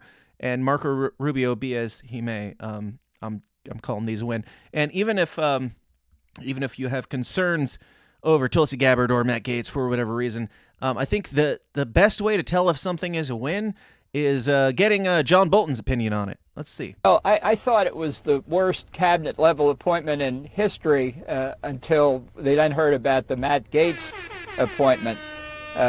Really, my reaction was that this is like the legend of Caligula, the Roman emperor, who wanted to nominate his horse as a Roman consul. Very similar. You had to be a Roman senator at the time to be a consul, and it was intended to show how demeaned and degraded the Roman Senate had become.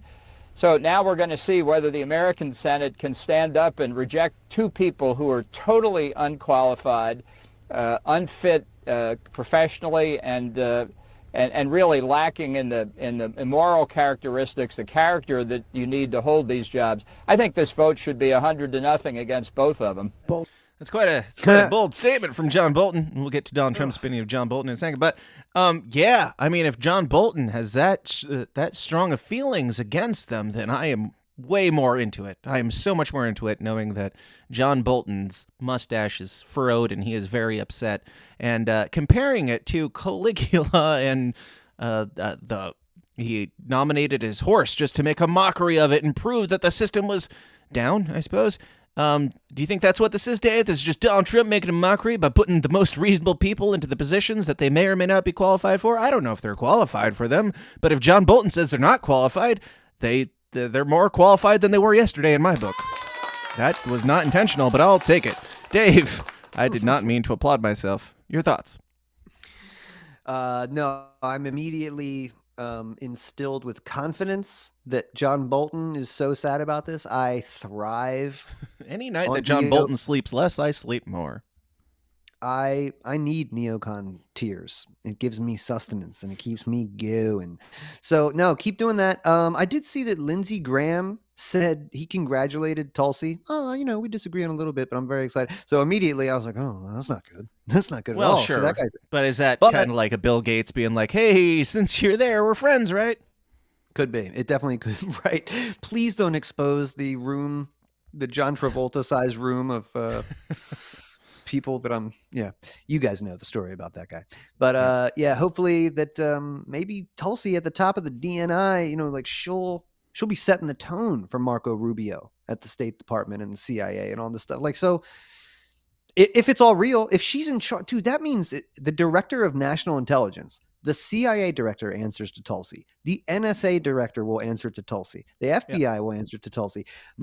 Army, Navy, intelligence will answer to Tulsi Gabbard, the one that just got discarded by the regime and the corporate press, like within the past 5 years. I'm getting all the time hops from the election of the debates of 2019. Yep. All those faceless people, all of them had sponsors, all Comcast, NBC, Universal, all that money coming into them and nothing to her. All she did was go on Joe Rogan's show.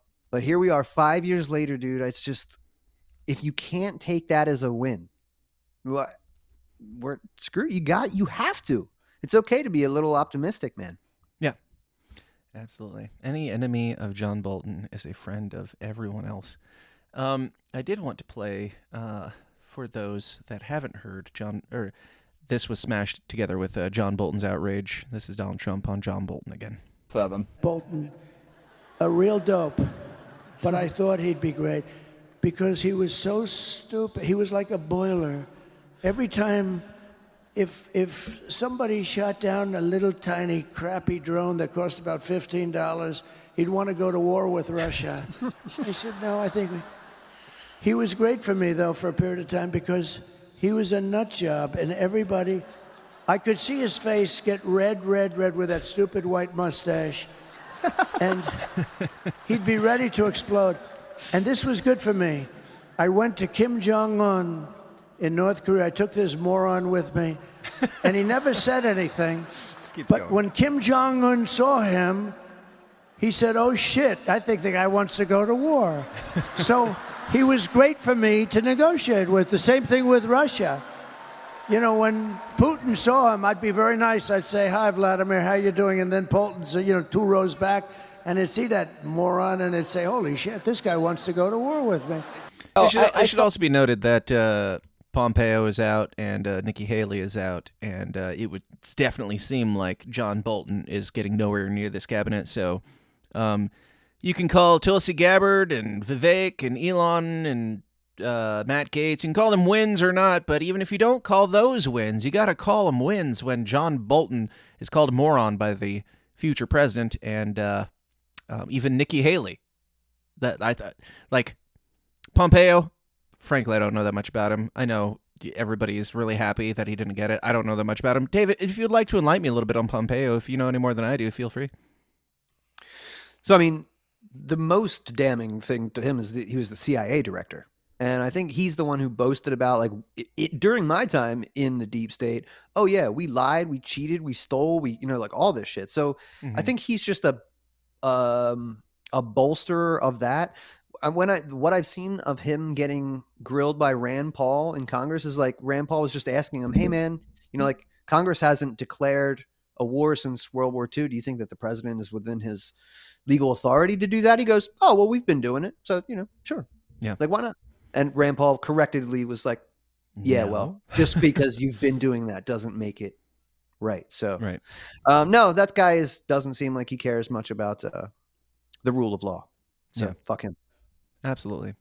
And I know enough about Nikki Haley and her run to know that she should never be anywhere near this cabinet either. And she was doing a whole hell of a lot to schmooze up to him in the final days where, like, after she endorsed him, she was like, we disagree on some things, but I think he's the best choice after I just called him Hitler for the last 6 months. And every time I lost, I called it a win. Yeah. Glad she's not. And I'm kind of surprised that Donald Trump even said Nikki Haley's not going to get a spot. I figured that whether he did or didn't want her in there, if he didn't, I figured that she seems like somebody he just wouldn't mention because she's kind of on the team and in cahoots and everything, and she just came out and endorsed him a couple months ago and blah blah blah. I do like that he's like, nope, even her, fuck her. Oh, just throw her in there with Pompeo and John Bolton. I'm pretty happy about that. Yeah, and that should have been real easy for him because he hired her to be the UN ambassador in 2016. And then, like you just said, she shit all over him during the debates and the election season. So she wasn't popular as the UN ambassador. She used her position to go get paid, I believe Lockheed Martin or whatever defense contractor she now consults for. And she's very unpopular. And she tried to swing for the king and she missed. But it should be noted, too, that so did Marco Rubio. He was a never Trumper. Yep. And he just hired him. So I guess Vance too, for that matter. But, history. Yeah, exactly. A little bit less with Vance, but there was still some of that. Yeah, Vance didn't run against him and call him a monster like Marco Rubio did. But, Yeah. Now, on Matt Gaetz, well, there are some people that are very upset with this decision, not just John Bolton, because he is, supremely unqualified for his position and just a big old joke or whatever. There are some people that are mad because Matt Gaetz had a lot of allegations. I don't know if you remember, but there were about a year ago some allegations that were coming out about Matt Gaetz being involved in a sex trafficking probe. And if you think that seems hard to believe, it's because it was. It was real hard to believe. Now, you know us. If somebody says that Epstein has a sex trafficking ring or Diddy or something, we're like, yes, that's bad, and we should focus on that way more than even the mainstream media does. But when political opponents accuse other political opponents, i.e., what's his name? Dude, what's the dude's name? Supreme Court Justice Brett Kavanaugh, even all that stuff, it's like, well, if he did it, if he Bill Cosby'd them bitches in the train or whatever they're claiming, that's bad, and I will condemn that. But the fact that it's only it's only in politics. It's only when these people are almost to the victory of their seat of politics that suddenly we all know that Donald Trump's best friends with Jeffrey Epstein because one guy told one guy who told the media. I don't know the entirety of the Matt Gaetz thing, but I had certainly my suspicions and didn't jump too hard into it because if a political opponent accuses a political opponent of being a sexual deviant, there's a good chance that it's going to wind up that they don't have a whole lot of evidence to back it up. And it seems like that's the case here because the Department of Justice tells Matt Gaetz that he won't be charged in sex trafficking probe, according to his lawyers. This is from NBCnews.com, so you know it's legit. Prosecutors had spent months investigating allegations that Gaetz was part of a scheme that led to the sex trafficking of a 17-year-old girl. Washington, the Justice Department is ending its sex trafficking investigation into Representative Matt Gaetz without charging him with any crimes, his attorneys and congressional office said. Quote, we have just spoken to the DOJ and have been informed that they have concluded their investigation into Congressman Gaetz and allegations related to sex trafficking and obstruction of justice, and they have determined not to bring any charges against him. Gaetz attorney Mark McCasey and Isabel Kirshner said in a statement. Gaetz's office added, the Department of Justice has confirmed to Congressman Gaetz' attorney that their investigation has concluded and that he will not be charged with any crimes. Now, I know what you're thinking. This is probably just because Donald Trump's the president and all of his buddies are getting pardoned because Donald Trump, blah, blah, blah, blah, blah.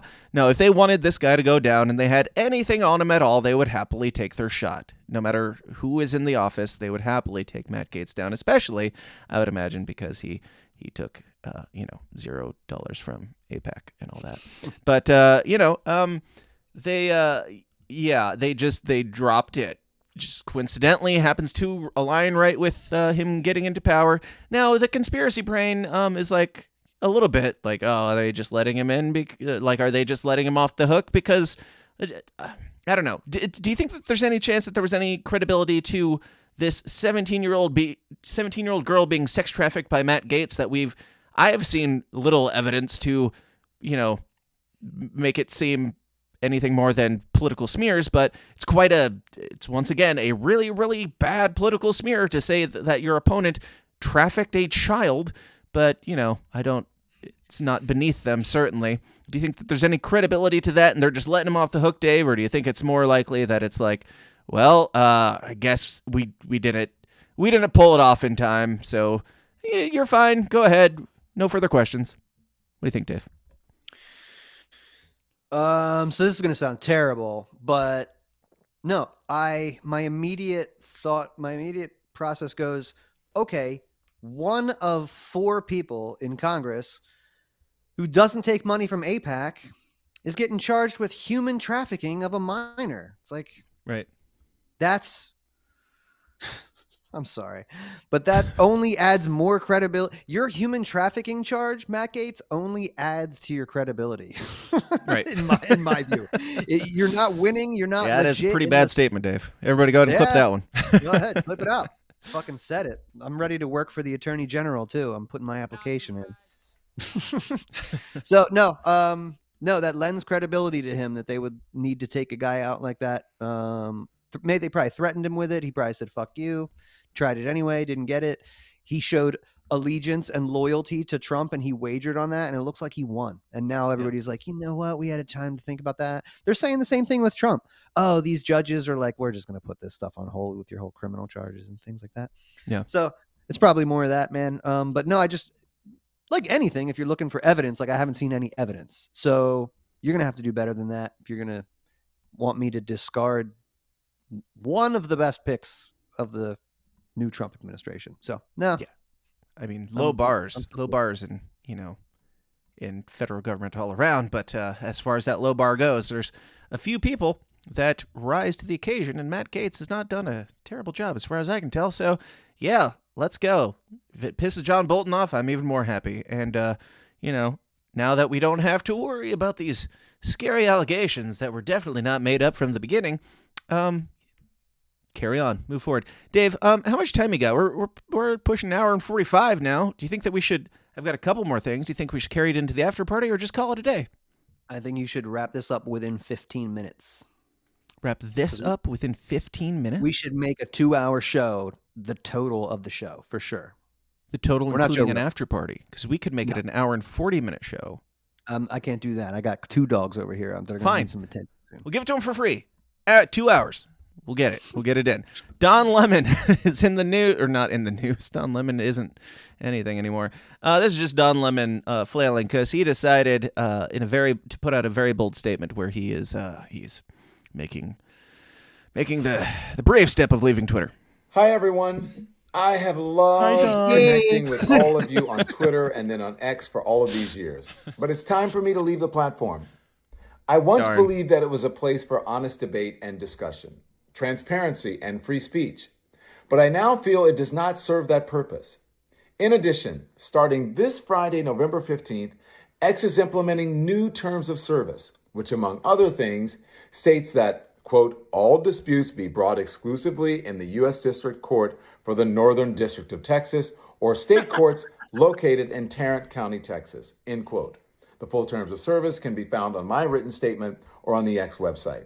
Now, as the Washington Post recently reported on X's decision to change the terms, this, quote, ensures that such lawsuits will be heard in courthouses that are a hub for conservatives, which experts say could make it easier for X to shield itself from litigation and punish critics.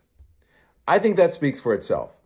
You can find me on YouTube at The Don Lemon Show, or on TikTok and Facebook at Don Lemon, and on Instagram and Blue Sky at Don Lemon Official. I hope you will join me there. We won't. We will not be joining you there, but good night, Don Lemon. Good night and good luck. He's leaving Twitter, and it's not, he wasn't willing to say it's because of all the racism and all the homophobia and all the Nazis on Twitter. No, it's because they changed their terms of service to if you say anything contrary to Twitter's beliefs, you will be not only liable to lawsuit, but you will have to go to a Texas court, which is it's such a backbending way to bitch out of Twitter and be like, well, it's your fault for having these outrageously over the top expectations that if I were to say something on this mostly free speech platform and get sued for it, I have to go all the way to Texas where it's mostly Republicans. Like, I don't know. This is conspiracy shit right here. Like, this is him trying to quit Twitter and not look like a bitch. And in doing so, it makes him look more like a bitch, in my opinion. If he had just bowed out, nobody would have given a shit that Don Lemon left Twitter. But putting out the statement, I think, is an even worse look. What do you think, Dave? Bro, I love it so much. I'll say that he's not alone in this. I've noticed that this is some regime lockstep shit. Like Joy Reid put out the same thing. I saw somebody else, but I think what they're doing here is kind of they're doing their true function as influencers on behalf of the regime, which is to like, oh, don't look over there. We're all leaving this platform, so you don't get to hear people like Alex Jones, Nick Fuentes, Dan Smotz. You know, like they want you to leave with them. Oh, look, we're all this is just this hyper conservative area now. Let's get out of here. Yeah. And in Don Lemon's honesty there, like what an actual bitch. He's, if I have to go to court for Twitter, then I need to go to Texas when everyone knows that real courts are in New York or Washington, D.C. That's courts where that you agree go with me. That's where I want to go to court. Ugh, what an absolute fucking queef. Yeah. Now, yeah, he might just be leaving Twitter. It's possible. He might be leaving Twitter because it's gotten harder for him to do his job without the safety net of his corporation, CNN. Because here's Don Lemon on the street doing the real journalism and getting schooled by just some dude. Women I've been talking to are really, really concerned, and they're emotional, and I think a lot of them have a right to be. Politicians aren't perfect. They're imperfect like everybody else. Trump's rhetoric isn't for everybody. His style isn't for everybody. We got a lot of good things done under Trump. Okay, then what they did, meaning a woman's right to choose, is removed under Trump. That's not the only issue in this world, okay? A percentage of the female vote went up 2%. So are those women crazy? I mean, it's not 50%, but it's high 40s, and he got that. So ask those women. Like, they voted for Trump. So clearly it wasn't just abortion was the issue. Now, I agree. Even in very Republican states, pro-choice amendments have done very, very well, okay? So it is a concern. I think most people are pro-choice, okay? But at the end of the day, like, there's a lot of people, there's other things. They're concerned about the broken border. They're concerned about crime. They're concerned about inflation. They're concerned about a lot of other things. So women are not one-dimensional. Men are not one-dimensional. And so if you're upset about abortion, great. If that's your prime issue, then go live in a state that's pro-choice. If it's not your one issue, like a lot of people vote for Trump, you got other things to care about, and he'll fix those things. Not totally, but he'll do his best. If this was on CNN and he was live, he would... What's that? If this was on CNN, they'd be in his ear going, "Shut this guy down! You need to shut him up! Cut it off! Cut it off! Right now. Commercial! Now! Yeah. He's just there like, it would be funny if Don Lemon. You can clearly see he doesn't have any sort of earpiece in his ear or something. It'd be funny if he just put his hand through like, "What's that? No, we got it. We're getting word. We gotta cut to commercial, bro. We're on the street."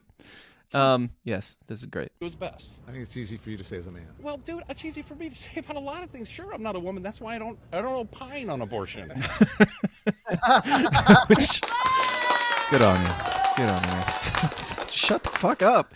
Like, it's easy for you to say as a man. Are you not a man, Don Lemon? Are you not a man? Why does your opinion as a man have more value and more sway as me, also a man who, yes, some women agree with you. I'm telling you, some women agree with me. Us having any say on this at all, some people would find that, counterproductive or problematic because even gay man Don Lemon can't have say in women's rights and all that. But yeah, like, how dare we opine? If Don Lemon is going to take out, I don't know, just something about Don Lemon saying, it's easy for you to say as a man. Like, dude, you brought this up, dude. Like, you're the man here who brought it up as though your opinion matters on the topic. If you're going to say that your opinion matters on it, then men's opinions matter on it. And especially if you're stopping a dude on the street to ask him his opinion on it, and you're the one who brought up abortion to begin with, and the guy's like, well, I disagree. And here's a very valid reason why. And Don Lemon's like, easy for you to say since I just asked you. Like, go fuck yourself. It's a mystery why Don Lemon no longer has a job and why he can't, keep any sort of following. But you got any thoughts on that, Dave? Yeah, I mean, Don Lemon would never come up and he's not alone. This is part of just the leftist worldview, is that he's not going to come up and go, okay, let's discuss abortion. He's going to say, well, we're going to discuss a woman's right to choose. And we're not going to discuss the Second Amendment. We're going to discuss common sense gun control or something along those lines, because that's where you start. That's the realm of discussion. And anything outside of that, it's a shame that he doesn't have somebody talking to him in his ear, because that regular dude just made ex-CNN correspondent and influencer Don Lemon look like an absolute remedial loser. Made Don Lemon look exactly what Don Lemon is, which is an absolute remedial loser. Yes. Speaking of absolute remedial losers, Chris Wallace is departing from CNN after 3 years at the network. There's not really a whole lot on this as to why, but it might have something to do with CNN's numbers absolutely tanking. And, it's coming out that the CNN boss, Mark Thompson, is planning to lay off hundreds after Election Day ratings wipeout. Things are going poorly at CNN, and Chris Wallace is like, I'm just going to bow out, and I've had a great run. I have nothing to say negative about the company. Thank you for your time. It's been fun. It's been fun playing with you this evening, and he's peacing out at the end of the year, going on to greener pastures. Probably, if I had to guess, X, and he's going to become the next Tucker Carlson wannabe like Don Lemon. You remember when Don Lemon almost had a deal with Elon Musk for an X show, and then they had one meeting, and Don Lemon was like, I need to be the first gay black journalist on Mars to podcast if I'm gonna take this deal, and if you don't accept, then I'm a victim. Do you think any of these CNN hosts, it's probably not even CNN hosts right off the bat, it's probably gonna be more like a whole bunch of interns and people who are fetching coffee and had stupid jobs. They're budget cutting, certainly, but do you think Chris Wallace or any of these CNN guys will try Chris Cuomo's still trying. Do you think any of these guys will be picked up by PBD or Elon Musk as, hey, I was once a Democrat, but now I'm a reasonable thinker, and you should trust me because? I can't think of anybody at CNN. Maybe, I don't know, man, if Jake Tapper's probably the only one that would have a shot. I've seen Trump say one or two, oh, Jake Tapper was fair. He was fair last night. Okay. Sure. Maybe that guy, he's like, just kind of plays the straight, enough, maybe, but I just think people are sick of that, and they realize too that CNN, the whole operation is a gaslighting operation. Everybody knows, dude, when you go talk to just strangers and stuff, like at that Tucker event, met some people at the bar afterwards, and they started talking about CNN and how like the majority of their views or clicks or whatever is from like the airport. Yeah. Like that gets counted, and that shouldn't count because people aren't watching them on purpose, and they're not even watching it on accident. I was just at the airport. Nobody's looking at the screen. It's just playing. Right. So yeah, and look at some of their history. I saw a great video yesterday of some guy, I'm not going to mention his name, calling Wolf Blitzer a Mossad agent. And he made some great cases about why he was through the whole thing. This is like a 20-year-old interview on CNN. But those guys are just kind of there to wag the dog and give you the limited window of debate and suppress real voices. So it's funny to see them, whether they're on that network or MSNBC, just kind of scattering and giving their excuses of like, you know what, we were having a great time and we thought this was good, but it's not. Bye. Like that's kind of the. Not all of them are bailing, though. Not all of them are bailing. You mentioned MSNBC, and we're going to wrap on the last conspiracy theorist of the day, which is Rachel Maddow on MSNBC, because she's holding in there. She's holding the line. She's not only keeping her job, but she's pushing the conspiracies just as hard as ever. And here's her latest. But let me also point out something more strange, which has been happening at the same time and it hasn't had as much attention. The day before Trump made those remarks on Friday, he said, you're never going to have to vote again after you vote for me this one time. The day before that, on Thursday last week, he didn't say that people wouldn't have to vote anymore once he was elected this November. Now, the day before that, on Thursday, he told his supporters, not that they're not going to have to vote again, but that they don't have to vote this time, that they don't need to vote for him this November. My instruction, we don't need the votes. I have so many votes. My instruction, we don't need the votes. I have Just so like many. the shortest cutoff clip ever. My instruction, we don't need the votes. We have so many. See, did you hear that? Did you hear that? No context necessary. You heard everything you need to hear. Definitely not clipped out of context, even though he was like mid-word when you cut him off. But, maybe there's more. Votes. He said that on Thursday last week. Oh, God. Just her demeanor. Like, can you believe that he said on Thursday last week that we don't need the votes, we got so many votes? I mean, is there anything possibly that could mean other than Donald Trump has already stolen the election, Dave? When Donald Trump says we've got so many votes, we don't even need more, that could obviously only mean that he's stolen the election already, right? Of course. Yeah. It turns out this is something, when you look, he says this all the time now. Watch. My instruction, we don't need the votes. I have so many votes. We don't need votes. I tell my people, I don't need any votes. We got all the votes we need. I don't need votes. We don't need votes. We got more votes than anybody's ever had. You don't have to vote. Don't worry about voting. The voting, we got plenty of votes. Don't worry about voting. Of all the weirdness around this campaign, this is a truly strange thing to tell people, right? Don't vote. I don't need your vote. I don't want your vote. She's got the like perplexed face better than Tucker Carlson does. Like, oh yeah, what?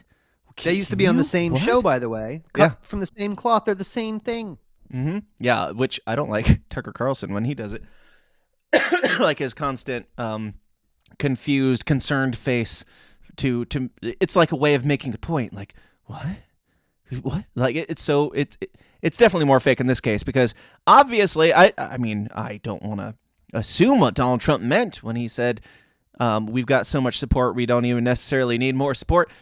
Like I don't know, they call us conspiracy theorists, Dave, for thinking that Donald Trump didn't steal the election or that they stole the election last time or anything that we might think, or the COVID vaccine and all that. We're conspiracy theorists. But when they say Donald Trump said, I've got so much support, I don't need more support, there is literally nothing else that could possibly mean than Donald Trump has stolen the election.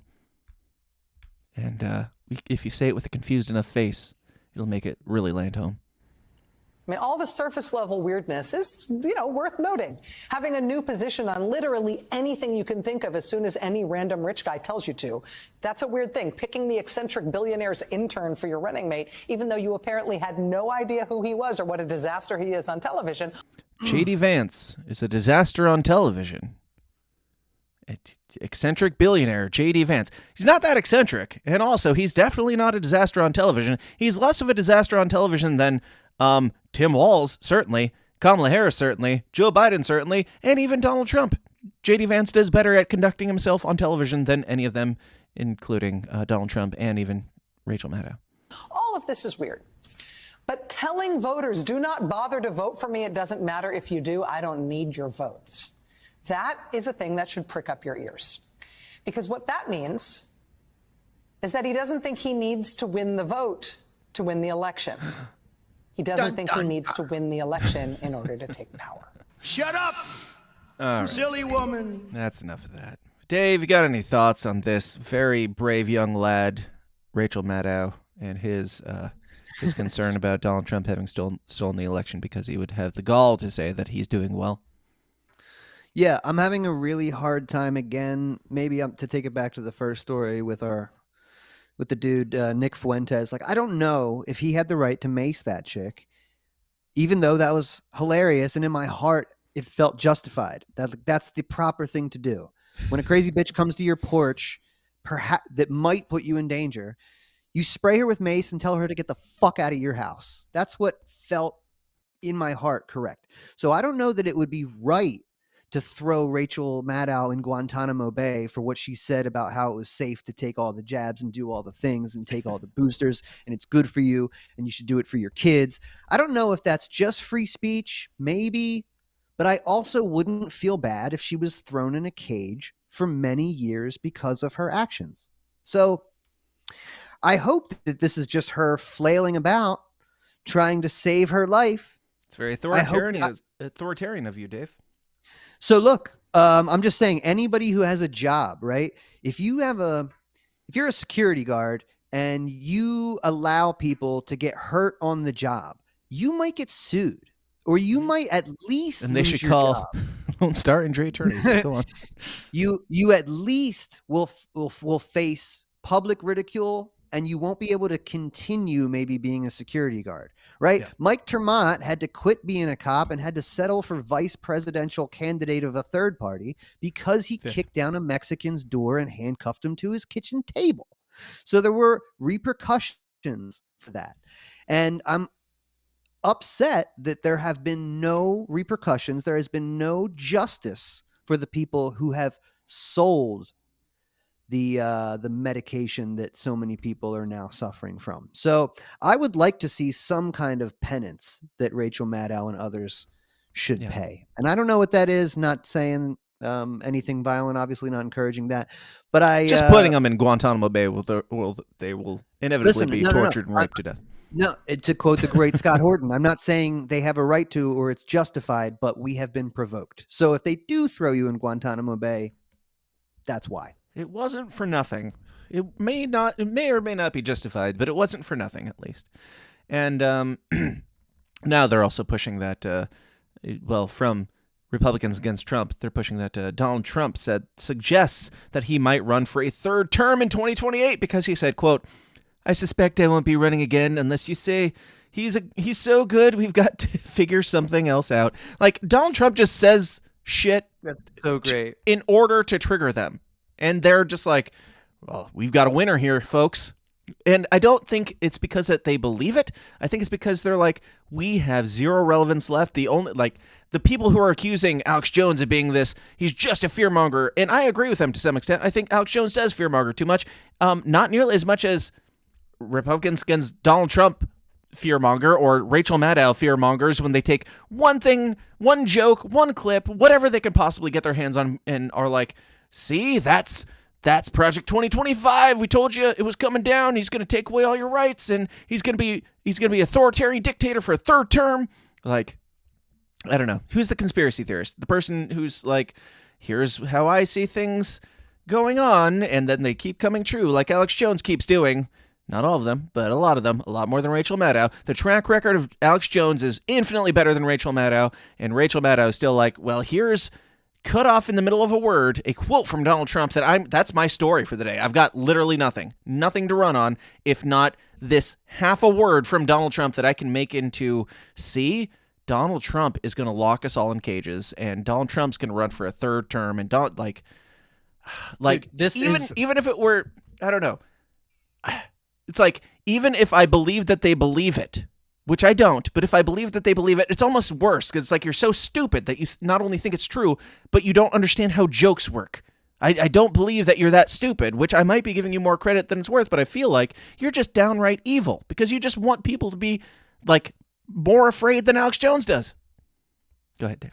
Sorry. No, it's okay. So there's a quote from Peter Thiel that he said about Donald Trump years ago about the corporate press and the way that they report on him is that they take him literally, but not seriously. Yeah. And it's the same thing. It's Dave was talking about this on his show the other day. Chase is a woke individual. He could not resist. He fell right into Nick Fuentes' trap when he posted about Your Body, My Choice. He couldn't not say, I object to this. This is blatant. He couldn't not do it, dude. And it's the same with the press and handling Trump. Trump can just go, listen, I would never run for a third term unless you think I'm doing a good job. Like he can, he can do that, and they'll go, oh my God, dictator. Yep. And that's the beauty of it. They'll always fall for it. They can't not. Yep. It's too good. And it's not only too good, it's all that they have. It's all that they have left. If they're going to keep their job, if they're not going to bail from CNN and try Chris Cuomoing or Tucker Carlsoning, all they have left is, we haven't been lying this whole time. See, we haven't been lying. Like they have to account for everything that they've said, all this narrative that they've built up, and all they've got left is Donald Trump saying, I think we're good. He thinks he's good? That means he stole the election. That's the news. That's all we've got left to hang our hats on. So God bless CNN. God bless MSNBC. You had a good run just as well as InfoWars, and the tides are turning, and it's time to move on to a new chapter in life. Let's see which does better. Let's see if the Rachel Maddow or the Chris, whatever his name is, what was his name? Chris Wallace. Let's see if the Chris Wallace show does as good as the Alex Jones show does after Alex Jones had his entire life destroyed, ripped from him, and sold out to somebody who's going to rape its dead corpse.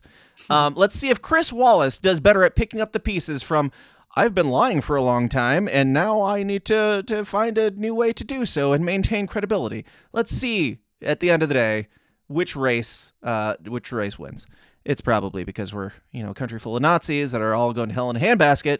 But I have a sneaking suspicion that Alex Jones is going to maintain still a much larger following than Chris Wallace, which has been, I don't know the numbers, but I would have a hard time believing that he hasn't been stomping him in the numbers for a good while, even though Chris Wallace was like the election debate guy. He was the guy this year, and he's like, I was the guy, and it turns out I need to go.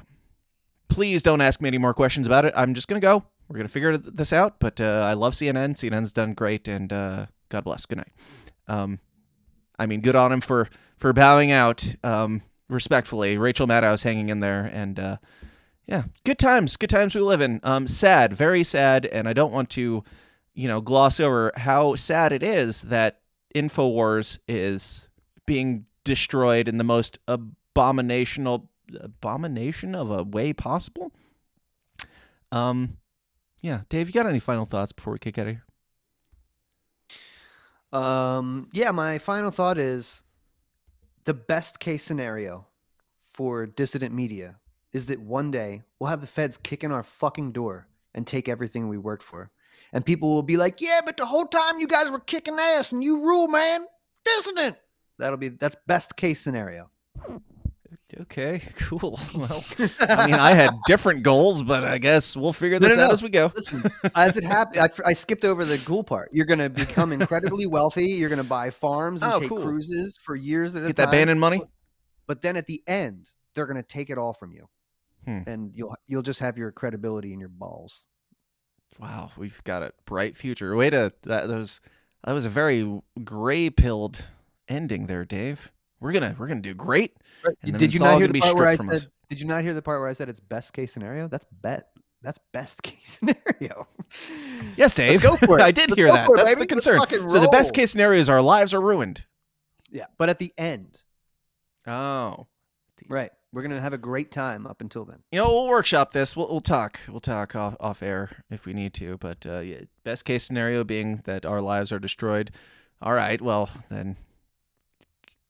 Everybody go check out Dissident Media. Hey, where can people find Dissident Media shirts, Dave? Because I was supposed to bring that up 2 hours ago.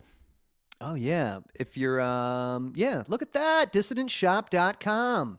The holidays are coming up. You're going to need something for the favorite treasured extremists in your family. So we got, a couple nice designs in there. A lot of nice designs. Would you like to explain a couple of them? Oh, man. Show me that one on the bottom. Look. Winning, Mr. Donald's. Look. Peep the fry container with the W. Don't sue us. Yeah, let's get a couple of these in here because we haven't really shared these yet. I meant to have an overlay and all sorts of stuff ready to go for this. But yeah, if you guys want to support Dissident Media, if you want to support even the Systems Down, a part of Dissident Media, if you want to support me and Dave and get more than no after party for it, go at least buy a shirt or two, and then you will at least be getting something for your purchase. Look, I've said it a lot since we started this thing, and I said we need to be on the Alex Jones model, where we do podcasts, but we talk about the stuff that we're selling. I don't care if it's T-shirts or bone broth or brain force or whatever you got. You should be selling something. So if you like the show and you want to help us out, this is the way to do it. Or you can just send loads of money to Dan's Patreon too. But this way you get some stuff. So that's right. Consider it. Look at that. Come on. Die mad. Yeah. We've got the hashtag never forget with Dr. Fauci holding a beagle puppy with flies flying around his head and syringes. We've got the enjoy atrazine with two gay frogs. We've got die mad with Donald Trump in shades. We've got Elon Musk sketch with a bluebird on his shoulder and toy rockets. We've got let them eat medicine with a soldier eating a mushroom. We've got Remember with Donald Trump wearing the mask. We've got Spirit Cooking with Hillary winning shirt. Those are two different ones. Spirit Cooking with Hillary shirt, winning shirt, Don't Tread on Me, peanut shirt, all sorts of fun things. So DissidentShop.com. Go get the shirts. Support the show, support the brand, support the company, and we will love you, and you will love how you look. Like Men's Warehouse. Guaranteed. All right. That's right. All right, Dave. It's been fun. We've had a good run in the last 209, but we had to get this in. We had to get this out of our system for It's been a week, and there's been a lot going on, especially with all these appointments and stuff, with all the Alex Jones stuff that just came out today even. Shit's got to be discussed, but yeah. Where can people find you, man, and anything you got going on? Oh, man, what a time to be alive. I enjoyed my time hanging out with you today, bro. And always. So much more when we get to hang out in real life, so that was great. What a world, dude. We are dissidents here celebrating the appointment of the Director of National Intelligence. Yeah! I'll take it. The Attorney General! Yay! An Attorney General that we don't hate completely, I will take. Yes. Yeah, what a time. I'm very excited. So follow me on Twitter at Dave vs. Goliath 1, where I will be yelling at these people and sharing videos that probably Smotz made. And also at YouTube, one of these days, I might have to do a rebrand or whatever, but I've been working very hard on some other projects. That's why you haven't seen a whole lot of new stuff. You leaving me, Dave? There, Is that what you're saying? Are you leaving? No, absolutely not. I'm not going anywhere, bro. Right. I'm enjoying my time here on this show, and I can't wait to see what we build with Dissident and the guys over there. Go follow Dissident, man. Amy is doing big things. She's been on Matt Kibbe's show, Ben Swan the other day. She's getting it, and she's brilliant and based. And her husband Dylan and Mike Heiss. We got a great team. So buy some shirts, support your boys. Let's go put Reason magazine out of business, and let's fucking go. Absolutely. I mean, we don't have to put them out of business. That would just be a fun silver lining. But we'll beat them up along the way. DissidentShop.com. Buy the shirts first and foremost. Dan at tsidpod.com is the email if you would like to send me all your hate. And at tsidpod on Twitter. The system is down on all the podcast platforms. I would imagine you figured that out by now. 209 into this episode. Yes, that is that. Thank you all for being here. Thank you for hanging out in the chats. Thank you for being awesome and supporting the show. I do have to play one thing real quick before we go, because I told people on the internet that I would, just to piss Dave off. This is the new Steve following the election, and then we're out. Question everything, stay uncomfortable, be bad, have fun. We'll talk to you after this.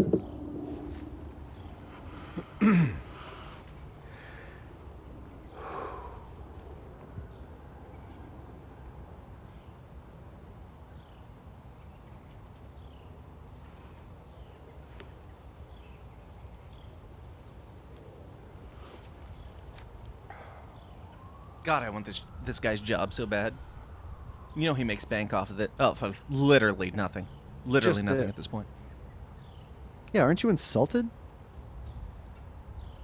No, I just love that you are. I want my minute back, Steve. Shh, Steve is talking. Robber of my time.